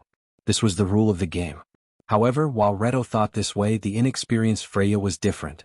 As soon as she hid in the dark wooden bucket, she regretted it. She could not help but say to herself, Freya, oh Freya, have you never thought that others would betray you? You really can't do anything well. Are you still the captain of the 3rd squad of Butchie's militia? She heard the bar owner chatting with the guards outside, and the nervousness in her heart was indescribable. She was afraid that they would suddenly open the lid and drag her out. Although she said nothing, she knew what would happen to her if she was caught. But after a while, she heard someone knocking on the door outside. The voice said, They've already left. Come out. Freya opened the wooden bucket a little and saw that there was no one outside. She could not help but breathe a sigh of relief, but she saw that everyone in the bar was looking at her with a smile. Some people even raised their glasses to toast her. Good, a little girl dares to go against those guys from the army? Come, cheers. Freya could not help but blush. She said to the bar owner, "Thank you. There's no need to thank me. I'll charge you a total of 110 tor," the chubby owner said with a smile. He waved his hand and summoned a dark-skinned girl in a simple leather skirt. She had long braided hair and was wearing a simple leather skirt. "This is my daughter. Let her take you to Hood's house. By the way, little girl, let me give you a piece of advice. Don't run around alone at this time of night. Where are your companions?" Freya could not help but think of Brando. She wanted to be angry, but she could not bring herself to do so. She thought that Brendel had the intention of letting her come out to train herself, but when she thought about her previous performance, she felt nothing but shame. She could not help but tighten her grip on her sword. "I'm Sue." The girl looked at her and stretched out her hand. "I occasionally help my father look after this bar, but I'm free now, come with me." "Thank you, I'm Freya." Asterisk asterisk asterisk asterisk asterisk. "Someone is trying to fish in troubled waters, my lord." The Shire stared at the tall building in the distance and replied. Brendel frowned. He did not expect there to be another faction in the city that did not belong to the two factions. The fire in the House of Nobles did not help him. Instead, it caused him a lot of trouble. But the timing was not bad. He thought for a moment. The other party should at least be an insider, or at least know that they have escaped. He thought back to the situation at that time. Perhaps it was one of the nobles. But who was it? What was the other party's goal? Brendel shook his head and threw these thoughts out of his mind. Even though he was a little unhappy about being used, he did not have the right to be unhappy about it as an insignificant person. "I hope it won't cause too much trouble," he said, "but we don't need to be affected. It's good that someone is helping us. We just have to do our own things." "But you haven't answered me yet. What are we going to do, my lord?" The Shire asked. "Someone lent me a sword. Of course I'm going to get it back." Brando knew that King Oberg VII was not a generous person, but he did not know how close the so-called king's vassal was. "Oh, a count." The Shire snorted. "I've never seen anyone more lawless than you, my lord. Do you really think the noose is not hard enough for your neck? We are going to be hanged after escaping from the dungeon. If that's the case, why would we care if there is 1 or 2 nooses around our necks?" Brando could not help but laugh. To be honest, he was also very nervous. But he found that his squire was quite a humorous person. "That's true. But what do you plan to do, my lord?" "Attack from the front. Of course, the more noise the better." The Shire could not help but look at Brando. Although he was talking and laughing freely, his pale face and pale hands revealed his nervousness. Even so, the other party was still calm and composed as he laid out his plan. "What will happen if you die?" Brando thought for a moment and asked. "Cards that die on the battlefield will naturally enter the graveyard. Before my lord has a way to get me out, I will stay there." The Shire replied. "If that's the case, then I'll have to be careful," Brando said as he calculated the time in his mind. After calculating the time he had, he raised his right hand for the gargoyle to grab. The Shire raised his hand as well. The two of them looked at each other and nodded. The gargoyle quickly soared into the sky. Under the cover of the night, it flew towards a small forest on top of a hill in Fortress Reeden. The wind whistled in their ears. The Shire could not help but ask, "My lord, are you sure that a count will temporarily stay in a forest like this? And not the castle behind you?" He was referring to the place where the Pine River and Waysher River intersected, the castle in the middle of the river. "What did you say? The wind is too strong, I can't hear you." "I mean, my lord, are you flying in the wrong direction?" "Me? Of course not. Did I say that I'm going to look for trouble with the count?" "Then what are we going to do?" "Of course we're going to level up. If you want to do a good job, you must first sharpen your tools, understand?" "Vop? Is this some kind of ancient language?" "Nonsense. Let me tell you. In a game there are 3 indicators that will always exist. They are skills, equipment and stats." Brando shouted in the wind. "When you look at these 3 indicators, there will always be one that can help you. If you become a great wizard one day, you must thank me for telling you this secret." "Game. Life is like a game and a game is like life. Understand?" "I barely understand. My lord, you're really unfathomable." The Shire said, but he did not know that flying in the air at night was so cold that his hands and feet were almost frozen. Brando stared at the forest, thinking that he had at most 15 minutes. Inside Yusong Castle. The middle-aged man sat on the sofa and looked carefully for a long time, then put down the leaf-shaped sword in his hand. His expression did not change. He still had his cold expression, but the coldness in his eyes became more obvious. "What do you think?" the figure behind him asked. "This should be the sword. I don't know how that young man got it. But no matter what, he must disappear from this world. But the two women beside him are not bad, I like them. A little love won't hurt the big picture, but it's important not to delay the main business. If I don't give them a hint, those short-sighted fools will not think of using my name to do things. However, since they were the ones who killed him, it doesn't matter if we try to curry favor or flatter them, no one will suspect us. We just need to make everything look reasonable. As for personal reputation, when do we care about that?" The middle-aged man's thin lips curled into a cold smile. "You said it yourself, a little love won't hurt the big picture." The figure smiled and looked back at the sword. "Do you see any clues?" The middle-aged man shook his head. "It's not that easy." Chapter 58. Brando let go of the gargoyle's claws, and he and the Shire landed on the soft meadow. In the quiet woods on the top of the hill, they saw a crooked wooden house. It looked like a slum house, 2 stories high, and the dim light of a candle shone through the gaps between the wooden boards. "My lord, is this the level-up place you were talking about?" The Shire loosened his sore wrist and carefully looked at the house in front of him. He had a serious look of suspicion on his face. "I don't want to question you, my lord, but why does it look more like the place where the witches of Bunasan live?" "You're right, this is the residence of a witch." "Oh, the witches do have some ways to temporarily increase their power." "No, temporary power is too weak." "Then my lord, your goal is the art of necromancy?" "The art of necromancy is indeed an emergency solution. But my lord, the evil spirits of the lower world are not easy to deal with. I do have a few ways to deceive them, but I haven't tried it myself." Brando walked towards the wooden house, and the young man followed closely behind him. "The Shire, remember to tell me next time, but this time we are here to do business." "Business?" Brando had already walked to the door. He stopped, tensed his body and slowly adjusted his breathing. Only he knew that the witch named Babasha who lived here was just a cover. When the nobles designed the family castle, they would often leave a secret passage for emergency use. The original owner of Yusong Castle, the Duke of Grimoires, was a conservative diehard who made many political enemies. The passage in the castle avoided the densely populated areas and went all the way to this hill. And Babasha, as the Duke of Grimoires' wizard advisor, guarded the exit of the secret passage for the Lord was a matter of course. This secret was discovered by the players in the Second War of the Black Rose. After the repeated tug-of-war with Madara failed to conquer Yusong Castle, they found the castle's blueprint. Brando was also very familiar with this level 32 which called Babasha. When Brando was leveling up in Fortress Reeden, this was the only shop that sold mysterious items. At that time he didn't have much experience in the game and liked to bet on his luck. In the end he lost a lot of his hard-earned money to this old witch. However, this was not the main point. The main point was how to subdue this first-ring magus so that he could carry out his next plan. One of his hands was still on the hilt of his sword, and his fingers were cold because of his nervousness. He hesitated for a moment, then bent his finger and knocked 3 times on the 70-degree slanted wooden board with 2 slits, one long and one short. Soon, a shrill and old voice came from the second floor. "Who is it? If you want a divination, come back in the morning." "I'm not a diviner. I brought something. You want to do business. Do you know the rules?" The voice from upstairs paused and asked, "I have what you need, witch." "Really? You'd better take out what I want or I'll dig out your heart and throw it to my dog." The shrill voice came from the second floor to the first floor, followed by the sound of someone going down the stairs. The door opened quickly, revealing an ugly old face.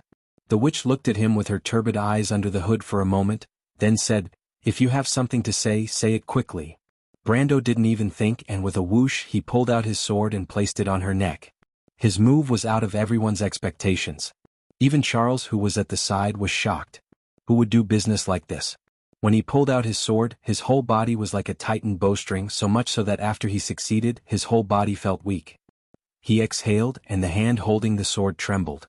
If Babasha's reaction was a fraction of a second faster, she would have more than 10 ways to turn him into ashes with a single spell. But it was really fortunate that this old witch was used to being pampered. With the strength of a first-ring wizard, she didn't put a low-ranked dark iron swordsman in her eyes. Perhaps Babasha still thought that even with the long sword on her body she still had a chance, but for Brando the outcome of the battle had been decided at this moment. The Shire was also shocked. He thought that escaping from prison or finding trouble with an earl was child's play compared to this moment. As soon as Baba Shah opened the door, he found out that she was a first-ring wizard. Martha above, a high-ranking wizard like her could beat 10 of him with one slap. But his lord didn't say anything and put his sword on her neck first. "Young man, what do you want to do?" Babasha's face was cold and she asked sharply. "Before your left little finger completes the movement of the third section, my sword will pierce your heart." I heard from the witches that the heart is the source of a person's life and corresponds to the magic triangle. I've always wanted to see if this is true.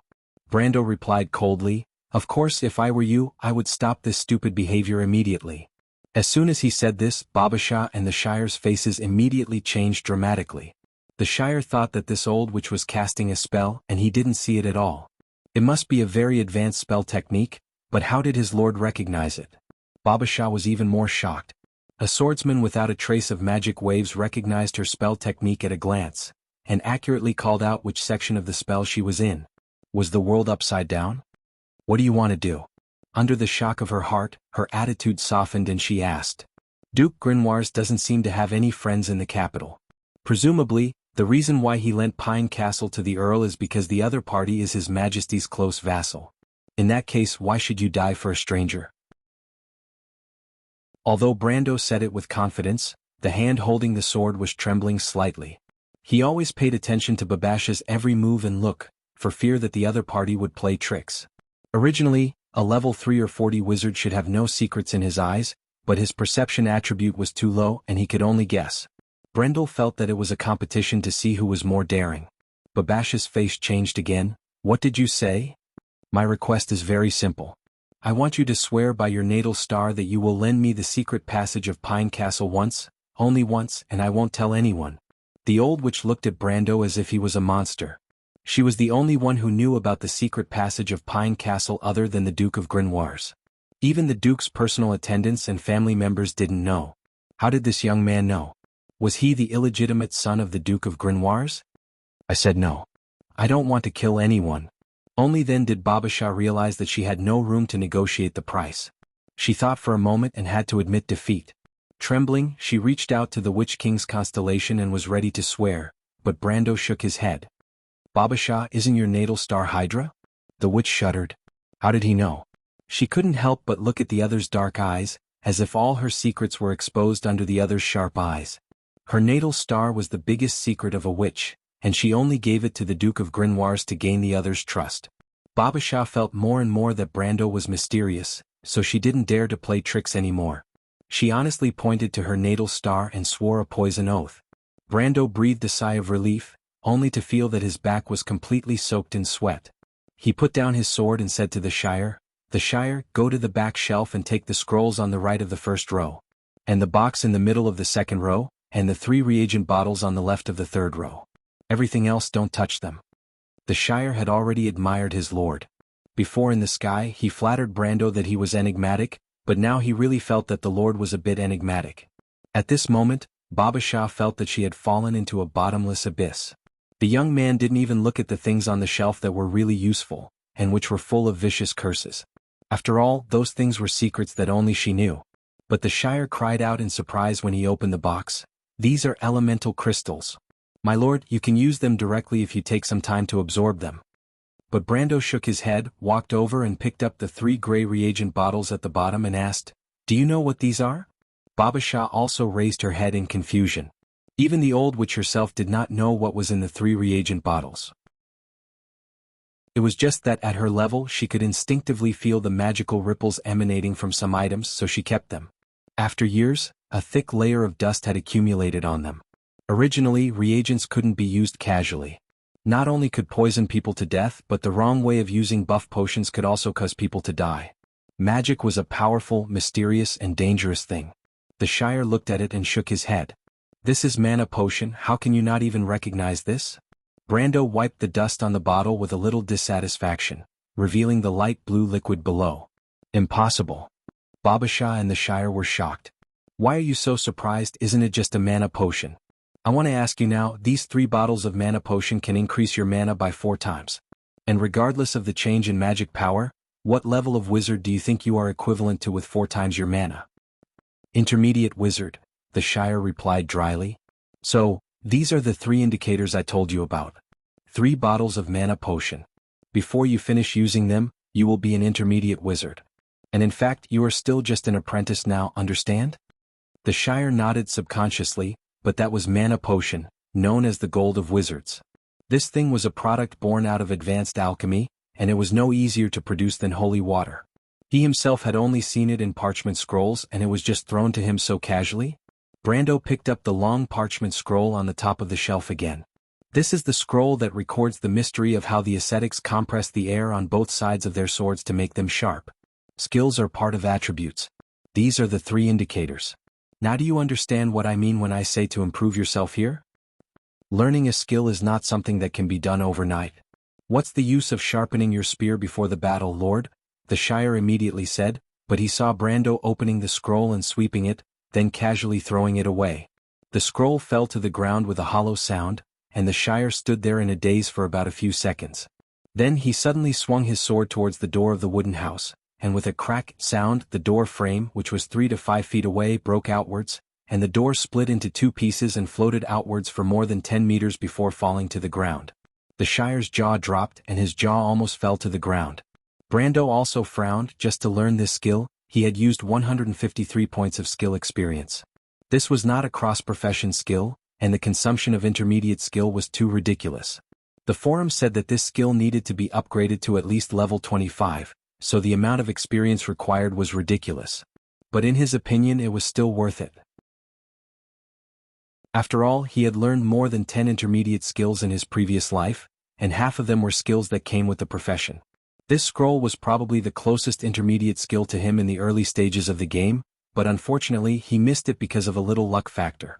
So, whether he was going to carry out the next plan or not, at least the skill on this scroll must be obtained.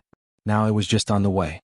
He put down his sword, turned back to Babasha and said, "I'll borrow these things of yours, is it okay?" It was more like robbing than borrowing. But this old witch was not a good thing, so he had less psychological burden. But Brando just asked casually and did not expect Babasha to kneel down with a plop, lowering her head deeply and touching the ground with her forehead. The dark prophecy says that only the dark dragon can see through all the secrets of the witches, and any means are just tricks in front of you. You see through people's hearts and understand all things. Ancestors of the Myrna, so you have returned? This time it was Brando and the Shire's turn to be stunned. P.S. Christmas Eve, are you eating instant noodles or fried rice? Chapter 59. The Dragon of Darkness was the mortal enemy of the 4 saints in the Holy War, especially the Flame King Gretel, who had a grudge against the Dragon of Darkness. Although Brando was also puzzled as to why Babasha would say that, he could not agree this time. Otherwise, he would accidentally stand on the opposite side of the entire world of light. The Dragon of Darkness, Odin? I know that you witches see him as the guide of a dark destiny, but it has nothing to do with me. He looked at Babasha but saw that the old witch was still kneeling on the ground in fear and trepidation, her whole body trembling. Brando was slightly startled and realized that he had gone too far. He had forgotten that the people of this world had great respect for the gods and the existence of great power. Even if they stood on the opposite side, they would not casually disrespect them verbally. As a player, he could not accept it all, and the remaining half was still due to Brando's influence. Therefore, when these names were mentioned, they naturally showed an expression of equality. This kind of equality was nothing to him, but in the eyes of the Shire and Babasha, it was a great disrespect. But the situation was a little different now. The old witch Babasha was in a deep panic, and the Shire had not come out of his previous worship. So this kind of natural behavior left more doubts in their hearts. Brando also realized this. He shook his head and said, "Forget it, think what you will. As long as you don't interfere with me, you are not allowed to go anywhere until the sun rises." Babasha pressed her forehead against the ground, and as expected, she did not dare to move.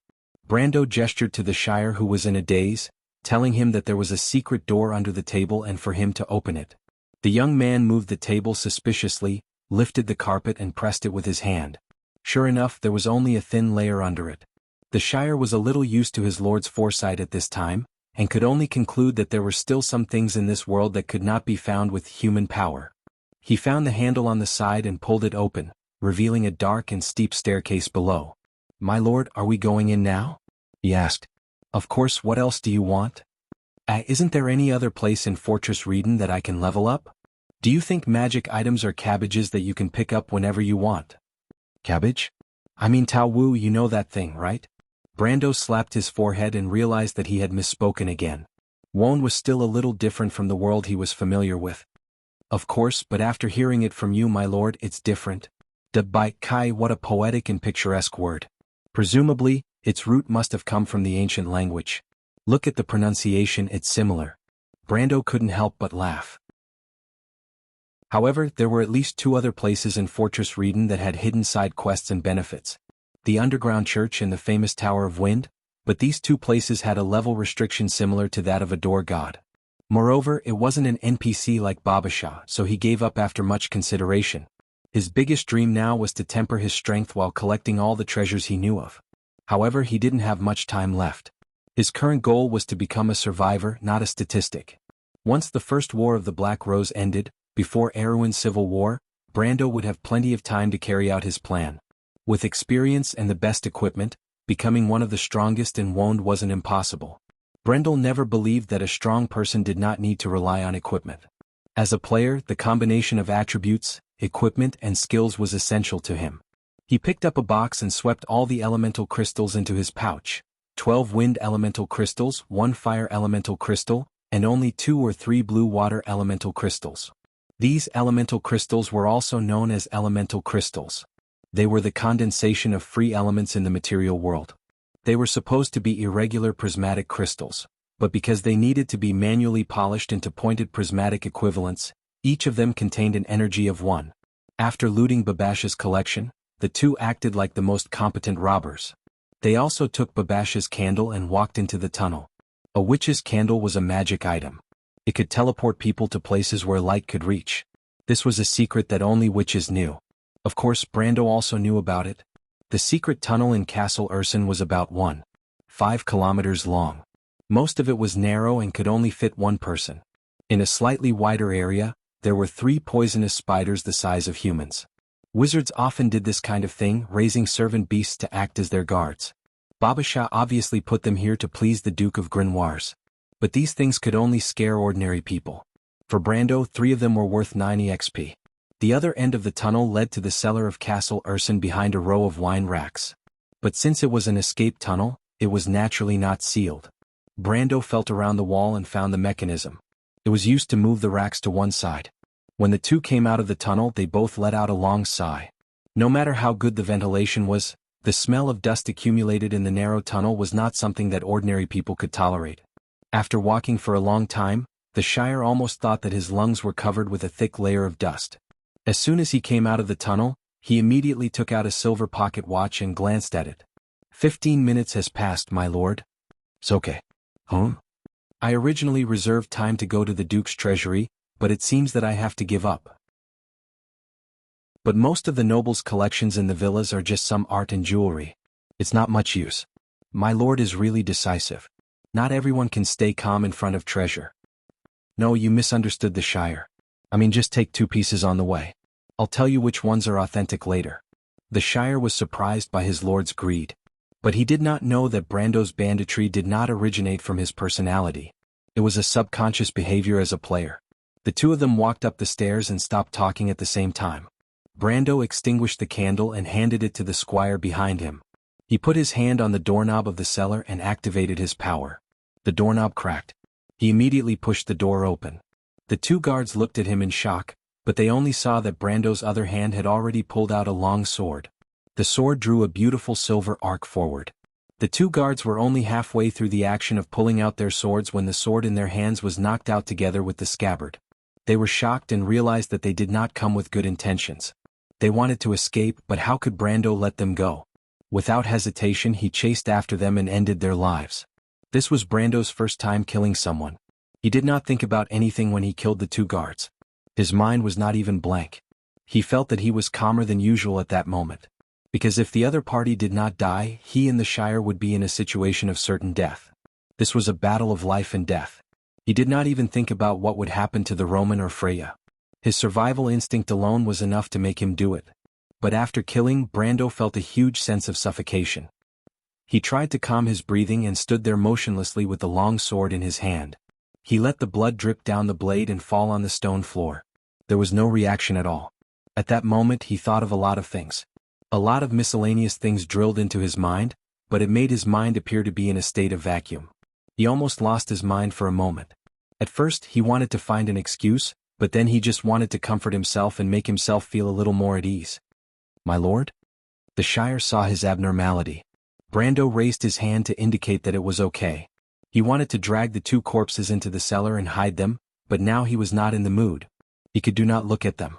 It was not that he was afraid of killing people, but he could not accept the impact for a while. But what made him feel a little relieved was that there was no experience in killing people. He did not know why he felt comforted by this. He should be in urgent need of experience, but Brando thought that if he could get experience by killing people, he might not be able to accept it. He thought for a while and felt that he was still a human. He could not accept the fact that he used the lives of his own kind for profit. "Now we will split up." Brando took a deep breath and replied. "Just tell me what to do. I will kill my way up to find trouble with the Earl. You will sound the alarm from the other side." Brando said as he counted from 1 to 100. When he counted to 30 he finally calmed down. "Sound the alarm? Did you forget what I told you? We have to attack from the front. The bigger the commotion the better. Then we will go back the way we came from and retreat through the secret passage? No, we have to kill our way out." The Shire was shocked. "Why?" "The guest rooms are at the top of the castle. We only have time to escape from the top of the tower. But if the White Mane Army still brings archers, you and I will have to pray for Lady Martha's protection." The Shire nodded and turned to leave. He did not ask where the alarm was. If he did not even know how to scratch his tongue, he did not need to be a squire. A knight and their squires should have basic combat skills. But Brando took the initiative to stop him. "Wait, why are you in such a hurry?" "What's wrong, my lord? Do you have any other orders?" "Of course, go up the stairs from here and turn left. There is a corridor at the end of the stairs.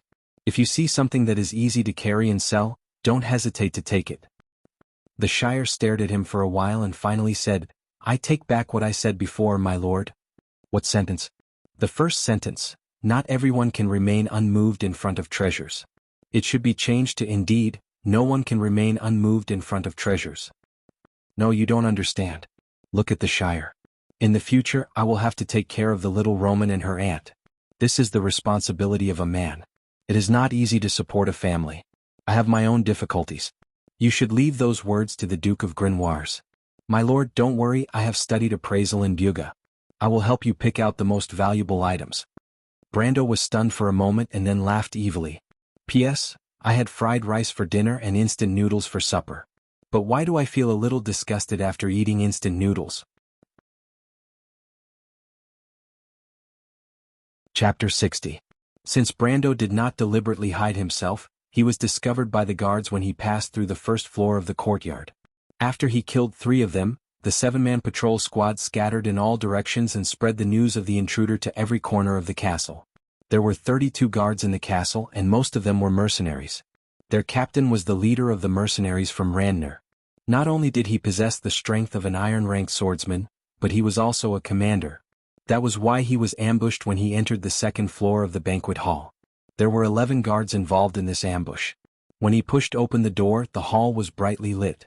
The archers who were lying in ambush in the corridor above immediately took action and shot arrows at Brendel. At such a close distance, Brando only had time to raise his hands to protect his face, chest and lower abdomen. The blue light on his protective gloves flashed slightly, and the most accurate arrows were pushed aside by the expanding light. Of course, there were still a few arrows that brushed past his arms and thighs. Brando gritted his teeth and cursed in his heart. His 4-ounce physique was equivalent to his muscles, and it would automatically reduce the damage that would cause serious injuries to normal damage. The original superficial wounds would become abrasions, and the lighter weapons would not even be able to cut through his skin. Even so, the pain did not lessen at all.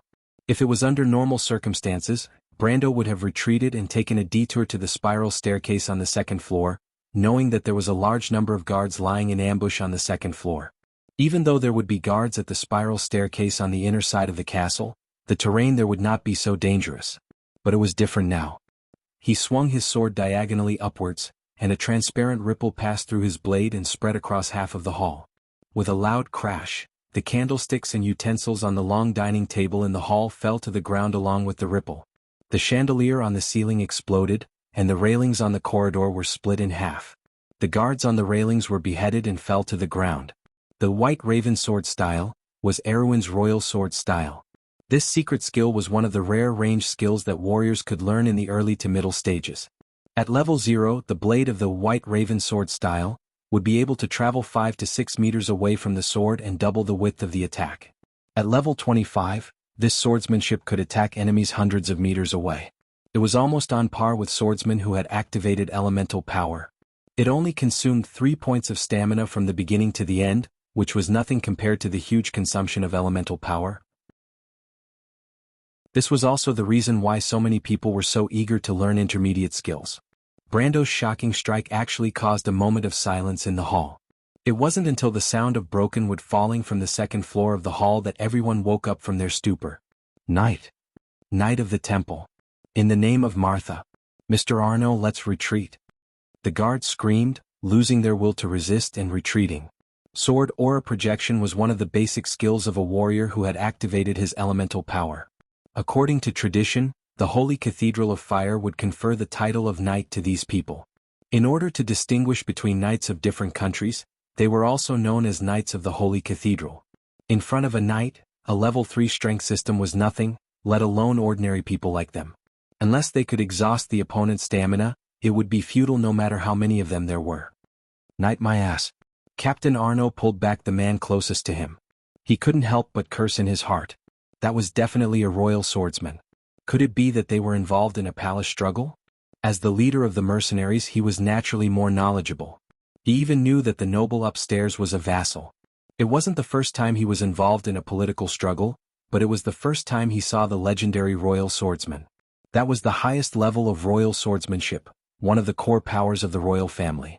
For a mere lower-level iron swordsman to be able to explode with such power, Arno couldn't help but feel a little jealous. But as a mercenary he still remembered his duty. He raised his head and looked around. Most of the guards had already fled, and the rest were not fearless. They were too scared to move. Brando's sword had killed 4 people. Arno didn't have time to feel heartache. He stood up and shouted, "Retreat! Retreat! Tell the people on the spiral staircase to retreat. This floor can't be defended. We'll go up to the next floor." The remaining guards came to their senses and immediately retreated from all the doors. Some were so scared that they didn't even want their bows and arrows. They were just short of taking off their armor and throwing it away. This scene made Arno disheartened. Damn it, these nobles are so troublesome. He cursed. Then he turned around and lifted the guard from the ground. Papa, he slapped the guard twice to wake him up from his fear. He said angrily, "Go to the barracks in the castle and sound the alarm. Do you understand? Sound the alarm? But didn't the Duke say that it's to warn the whole city?" The guard was stunned. Bullshit. If the guest dies, we're all dead. Do you understand? The guard was stunned and quickly nodded. It had to be said that this attendant was quite clever. He was afraid that the other party had other accomplices, so he didn't dare to take the inner spiral staircase. Instead, he secretly climbed down the kitchen rope. Although it took some time, at least in his opinion, it was absolutely safe. He knew that Arno had placed his hopes on the barracks on the other side of the castle. There was a small group of white mane soldiers stationed there to support the guards in the castle. There were a total of 7 of them, including a division leader. Although they usually looked down on each other, they hoped to see each other soon. But before the attendant could run over, he was shocked to find the corpses of 2 sentinels in dark blue military uniforms lying in the middle of the courtyard. He immediately realized that the sentinels had accomplices. The bodyguard reacted quickly and almost immediately turned around and left. But it was too late. A white light shot out from the second floor of the barracks and pierced through the guard's chest. The magic arrow's powerful force sent the guard's corpse flying 7 to 8 meters and it crashed into a pine tree. The Shire stood by the stone window and looked outside for a long time.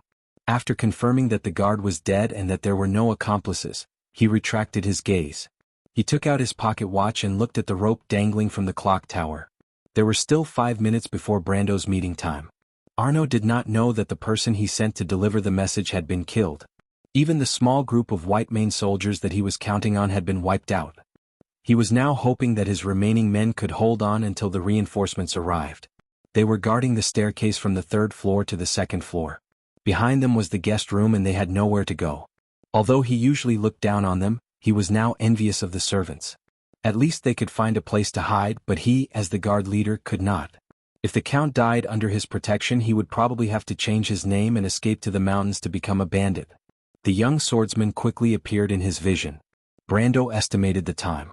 There were only a few minutes left. However, he shook off the blood foam on his sword, thinking that it should be enough. But when he looked at the defensive line formed by more than 10 guards in front of him, he couldn't help but feel a little strange. Were these guys really that weak? He thought that it would be a tough battle. He could also see that the guard leader was at least an average black iron swordsman. Logically speaking, he should have the upper hand. But Brando was wrong about one thing. It was the advantage of having skills. He thought that since he could obtain skills from the first 5 levels, the others should be able to do the same. But Brando was used to dealing with players and forgot that this was a privilege that only players had. Most of the guards here were militia members before they joined the mercenaries. They had learned some crude swordsmanship, and the rest of their experience was gained through actual battles. Just like Arno, he came from the military and learned Erwin's military swordsmanship. Other than that, he did not know anything else. Of course, even if he knew this, he would not be merciful. He knew that the guest he was protecting meant a lot to these people. Thus, both sides had no choice. The guards drew their bows and shot arrows. Brando raised his protective gloves and deflected the arrows. But in fact, he only needed to block Arno's arrow because the arrows of the others were no threat to him. First team attack. Seeing that the arrows were ineffective and the enemy was getting closer, Arno could only brace himself and lead his men forward. He organized 7 men and they cursed the enemy for being shameless. Why didn't they go first? But they thought that they would definitely die this time. But when they rushed out, they felt a shadow pass by them. They subconsciously turned around and were surprised to find that the Grim Reaper had bypassed them and was in front of their captain. When Arno saw Brando's figure disappear from his sight, he knew that things were not good. He had fought with the Sun Knight before and knew that the Kingdom's Knights had a skill called Charge which could instantly increase their speed. He felt his scalp tingle. Countless battle experience forced him to raise his sword and block. Clang. Sparks flew as the 2 swords clashed. As expected of an average iron-ranked player. Brando thought to himself. Arno's sword came without any warning. If he was in the game, he would be an extremely experienced swordsman. He remembered that he had suffered a great loss when he was around level 20 because of NPCs who climbed up in battle. But that was then and this was now. Brendel did not give his opponent a chance to catch his breath and swung his sword at him again. This time it was a burst of strength. Arno was scared out of his wits. He could not help but wonder who this kid was.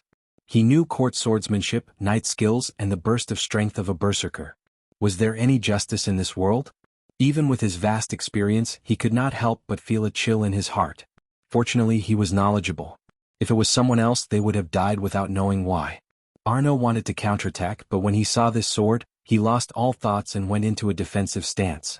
After the swords clashed, both of their swords were bent to the limit and let out a teeth-numbing screech.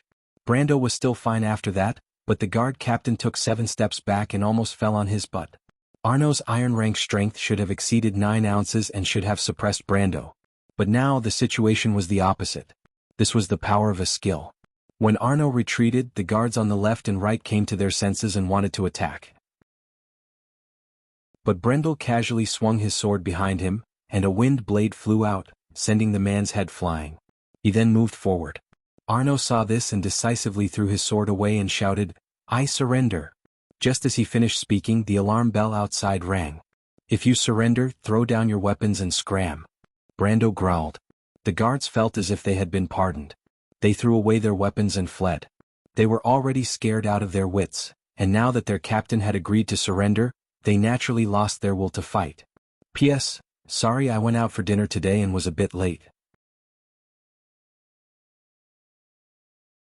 Chapter 61. The brass alarm bell of Pine Castle was hung on the tall tower. When it was rung, the sound of the bell could be heard throughout half of the city. The sound of the bell was like an invisible ripple that spread throughout the city.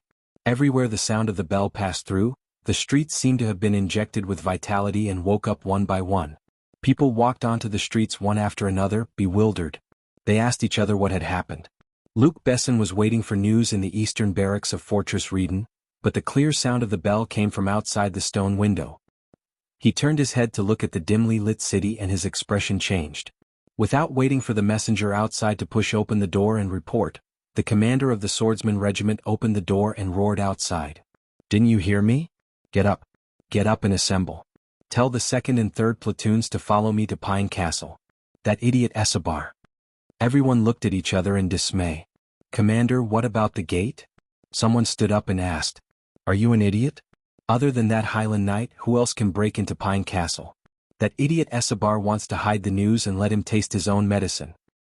He calmed down a little and continued, if anything happens to that person in the castle, you'll have to face the wrath of His Majesty the Dragon. Maybe someone wants him dead, but I don't want to be the scapegoat. As for the rest, just keep an eye on the target. Everyone was stunned for a moment before they started to move.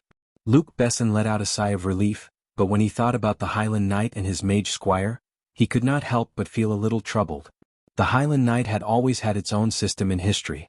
Even when the Corvado dynasty was at its peak, the royal family could not do anything about it, let alone him. He could not help but curse the female relatives of Escobar in his heart. Freya followed the girl into a long and deep alley. When she heard the sound of the bell, she was startled for a moment and subconsciously turned her head back. She raised her head to look in the direction of the bell with a worried expression. What's wrong? The girl called Sue asked. Sorry, it's nothing. There's going to be a war, Sue suddenly said. Freya was startled and turned to look at her suspiciously. The nobles have issued a prohibition order. They will only do this when there is a war. Although no one said it out loud, they knew it in their hearts. It's always been like this in the past. Sue said quietly from the front. Are you saying that they knew there would be a war? Who are they? Nobles? Of course, they knew that they had their own channels to gather information. Generally speaking, when the news starts to spread in the bars in the city, they already know. Freya didn't answer. She just clenched her fists. She lowered her head, leaving only a flash of calm anger in her bright eyes. But why is there no reaction from the city?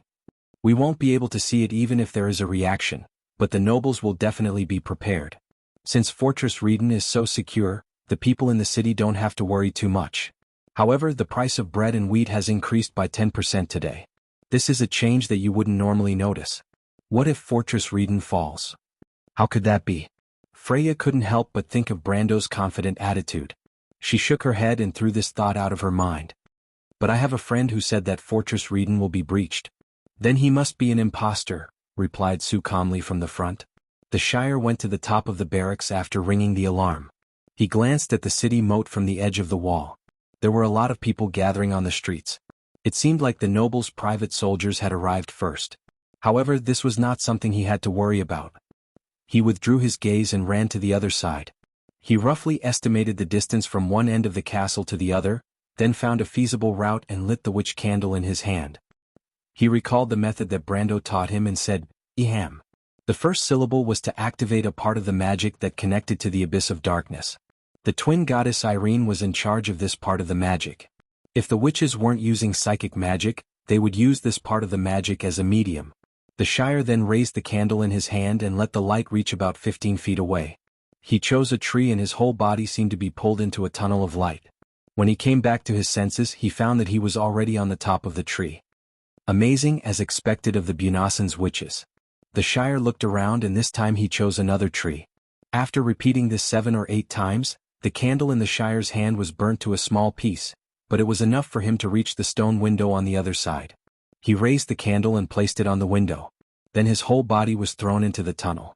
When he came back to his senses, he was already in darkness. He shook his head to get rid of the dizziness caused by the teleportation. He could already hear the sound of fighting in front of him. It seemed like he was a little late, but it didn't matter. The Lord had left some time for him. The Shire comforted himself, but he didn't know that Brando wanted to stab him with his sword. A few minutes ago, when Brando pushed open the heavy oak door, he didn't see the Earl hiding in the corner and shivering as he expected. On the contrary, the room was well lit. The number of suet candles was enough to make the light not too bright or too dim. The Earl was sitting on the sofa, his black woolen suit was so neat that there wasn't even the slightest wrinkle. He raised his head and looked at Brando at the same level. In front of him was the elven sword, the Thorn of Light. Brando was slightly startled when he saw this scene. He didn't expect the king's minister to have such courage. Of course, this also made him vigilant. The other party was not afraid, which meant that he must have something to rely on. I didn't expect it to be you, young man. I thought you were an assassin sent by those trash from Gettysburg. But of course you could also be an assassin hired by those bastards. But can you tell me the answer? The middle-aged man was slightly surprised when he saw Brendel, but he still asked with a calm face. Gettysburg? Isn't this guy from the royal faction? Brando was puzzled, but he shook his head and said, I'm afraid not. But if you cooperate with me, I have no interest in killing you. Is that so? You have no interest in killing me? Then I really have to thank you. But unfortunately, I am very interested in killing you. As the middle-aged man spoke, a crossbow suddenly appeared in his hand. When Brando saw the edge of the crossbow flashing with a faint blue light, he knew that it was poisoned. But he was already prepared for this. He was very familiar with the tricks of the nobles. When the middle-aged man made a move, he swung his sword and blocked the arrow. But before he had time to relax, a gust of wind came from behind him. Brando's experience in countless battles made him instinctively pull back his sword to block the attack. A loud sound rang out. Brando was almost sent flying and crashed into a cabinet. After a series of cracking sounds, he clenched his teeth and crawled up from the broken pieces of wood. A black iron swordsman and a sneak attack. Is there any justice in this world? Brando couldn't help but feel scared. He was glad that his previous opponents were players. Otherwise, this sneak attack would have killed him instantly. Of course, he remembered his old opponents in the game. Players didn't need the so-called dignity of an expert. They were simply the synonym of shamelessness. Some of them were even wretched just for the sake of being wretched. That was the true definition of a hooligan. Because of this, Brando was already used to it. Guarding against sneak attacks had become an instinct for him. In other words, has anyone ever seen a player who didn't like sneak attacks? But even so, a black iron swordsman was still a problem for him. His strength was at least 15 ounces. Even if he activated Power Burst, he might not be able to gain the upper hand. On the other side, the middle-aged man and his companions were also shocked. They originally thought that their attack would definitely kill him. Although it looked like Brando was in a difficult situation, everyone knew in their hearts that for a black iron swordsman, that little bit of damage was nothing. The middle-aged man frowned but immediately sneered, I didn't know that this bug-like commoner had some skills. But this won't change the outcome. He picked up the elven sword and stood up. He sneered, you also saw the strength of my guard. You are not his opponent. But that's also true. How could a small character like you be worthy of such a treasure? I might as well give you a suggestion. How about you chop off the hand that touched this treasure sword and I'll let you live? Of course your two companions are mine. I want them to be my slaves. I promise to treat them slightly better. At least I'll let them live like dogs. Haha. As he spoke, his face was filled with a savage smile. Brando couldn't help taking in a cold breath after hearing this. His face sunk. Although he knew that the other side was trying to provoke him, he still couldn't control his anger. But he could not suppress the anger in his heart. When he came to this world, the first people he came into contact with were Roman, Freya, and everyone in the militia. These people gave him a precious sense of reality when compared to this world. Just like the grandfather he had seen in his dreams, he had become his greatest spiritual support in this world. Because of this, how could he tolerate this fellow's insults here? His fingers, which were gripping the long sword, turned slightly white. The middle-aged man secretly observed Brando's expression, while his hand made a gesture to his companions behind him. The two people in the room were pleasantly surprised. Normally, experienced swordsmen would not lose their rationality because of external things, but they never thought that he would hit the other side's reverse scale with just a casual try. Ulysses, force him. The middle-aged man ordered with his hand gesture. The tall swordsman immediately closed in on Brando's side. His swordsmanship was exquisite, and there were almost no flaws in his attack path that could be exploited. Brando only had eyes for the middle-aged man. His body leaned forward, and his posture was the most aggressive military swordsmanship posture. Ulysses couldn't help secretly laughing when he saw this. A young boy was indeed a young boy. In front of a stronger opponent, he still dared to be impetuous. He couldn't help but hold the sword in his hand tightly, waiting for an opportunity to kill. He could almost see Brando's side opening. Ulysses! The middle-aged man suddenly shouted. Ulysses subconsciously thought that it was a signal for him to attack. Yes, it was at this moment. He had already seized a gap that Brando couldn't defend. He didn't have time to withdraw his sword. But the tall swordsman's face only revealed half of his sinister smile. The silver-gray ring on Brando's right index finger caught his eyes. Oasis! There was a loud sound and there was no chance to retreat. The sharp thorns formed by the airflow pushed forward. The tall swordsman, who was hit head-on, had a strange depression on his face, chest, and lower abdomen. Then he was pushed to the ceiling by the huge wind pressure. With a loud bang, a big hole was opened in the ceiling. The light dimmed in an instant. Sand and stone chips fell down, accompanied by some viscous liquid and broken limbs. On the other side, the middle-aged man almost didn't have time to react. A cold sword was placed on his neck from the side. "Tell me, how do you want to die?" Brando slowly walked out of the smoke and asked coldly. "P.S. There is a surprise. Please support." Chapter 62. You dare to kill me? The middle-aged man suppressed his fear and asked. "Why wouldn't I? I am Earl Dunn, an important official of His Majesty. You want to become enemies with the whole of Erewhon?" The middle-aged man's eyes were like a venomous snake spitting out its forked tongue. He glared at Brendel coldly. "It's not just you. Think about it carefully. Your companions will also be accused of the same crime." Brendel was taken aback when he heard that and fell silent. Earl Dunn thought that he had convinced Brendel and continued, "Of course, there is still room for negotiation between us. I can let you and your companions go, but for my reputation, you have to leave the elven sword behind." He spoke half-truthfully, but there was a deep hatred in his eyes. Brando sneered and looked at him as if he was looking at an idiot. "What do you think I was thinking, Earl Dunn?" The middle-aged man was slightly stunned.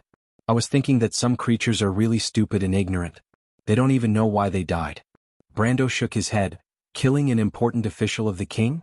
Escaping from prison? In fact, no one would even notice these small details because this day was written like this. The year of summer leaves and flowers, June 2nd, the morning of Madara's army captured Fortress Redon. Earl Dunn, the Golden Apple Lord, and the White Mane Army's leader, Sir Luke Besson, were the pillars of the kingdom. Unfortunately, they died in the war and sacrificed their lives for the kingdom. As for me, I am just a passerby. Earl Dunn's eyes widened as he looked at Brando as if he saw a ghost. "You think I am lying to you? But I am not in the mood to joke with you. Since you're not willing to cooperate, then I'll use your head." Brendel finished speaking and cut off his head with his sword. Then he sat down and let out a long sigh. Brando's body felt weak after the continuous battles, not to mention that there were no benefits in these battles. It was not in line with his personality. However, when his gaze shifted to the headless body of Earl Dunn, he was immediately stunned. He looked at the ring on the dead man's middle finger and remained motionless. It was a ring with an O-shaped snake pattern on its surface. Brando was shocked at first, then he cursed loudly. Damn it, this guy turned out to be a member of All for One. He instinctively jumped up and tried to grab the Thorn of Light, but it was too late. The surface of the ring twisted, and a cold voice echoed in the room. "Very good, kid.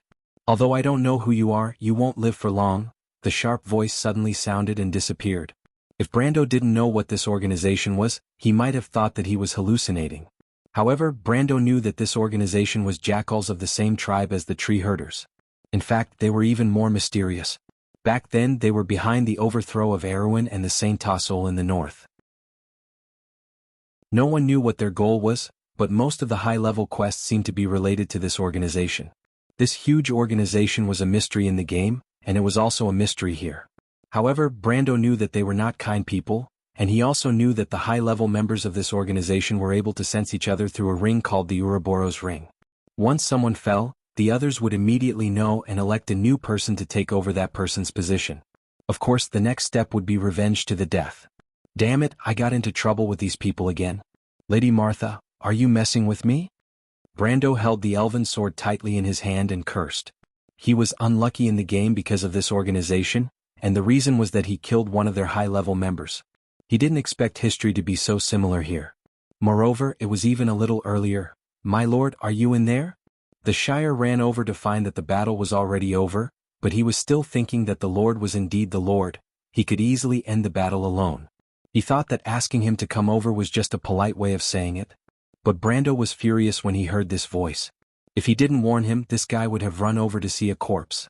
Although he didn't know if the card would return to its original form after the card holder died, he still didn't know. He casually picked up a stone and threw it out. The sorcerer apprentice was so scared that he quickly dodged to the side. "Wah. My lord, please listen to my explanation. No need to explain, just this once." Brando calmed down after he vented his anger.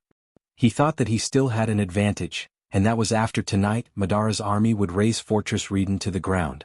After the battle, it would be hard for them to find out who killed Earl Dunn. Although the unifying guild was powerful, it wasn't omnipotent. Thinking up to this point, he felt a little relieved.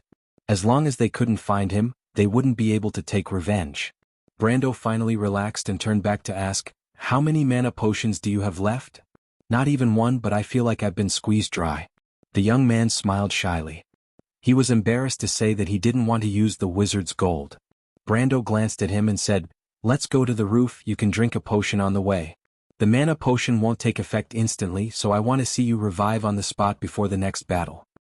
"What do you mean by revive on the spot?" "Simply put, an adept without magic power is no different from a dead person. When you recover your mana, you will naturally revive on the spot." Although it's a little harsh, it seems like it's true.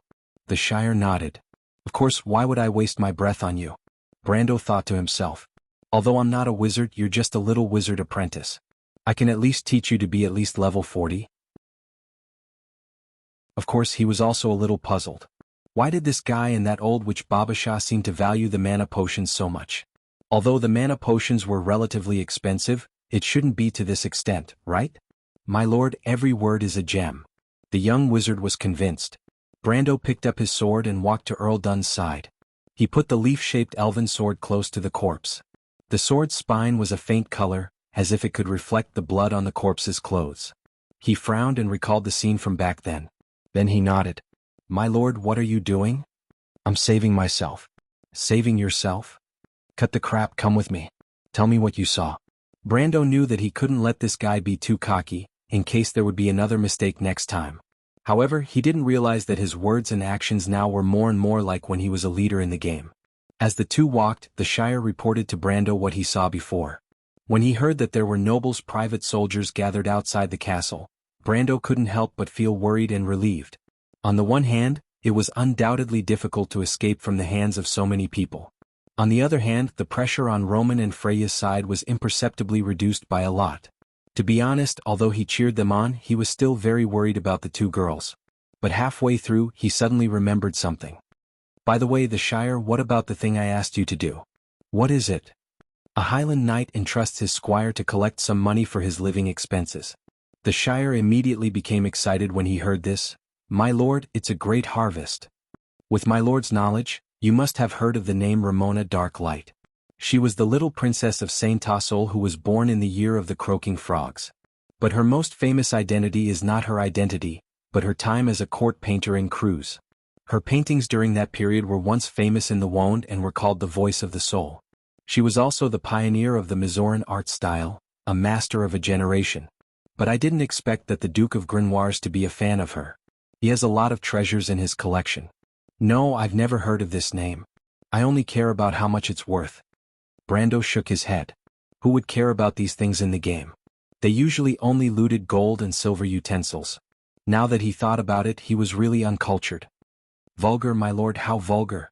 The Shire shook his head in disdain. "But this painting should be able to sell for a few million tor on the black market. It's barely passable." The Shire saw that his lord did not have the same hobby as him, and he was a little dispirited for a while. However, he forced himself to stay alert and took out a book from his shrinking pouch. "My lord, I also got this book." "What is this?" "This is a book for collecting magic cards. Most of them are tarot cards used for divination. But there's something else in it." The young wizard opened the book and took out a card. "Take a look at this, my lord."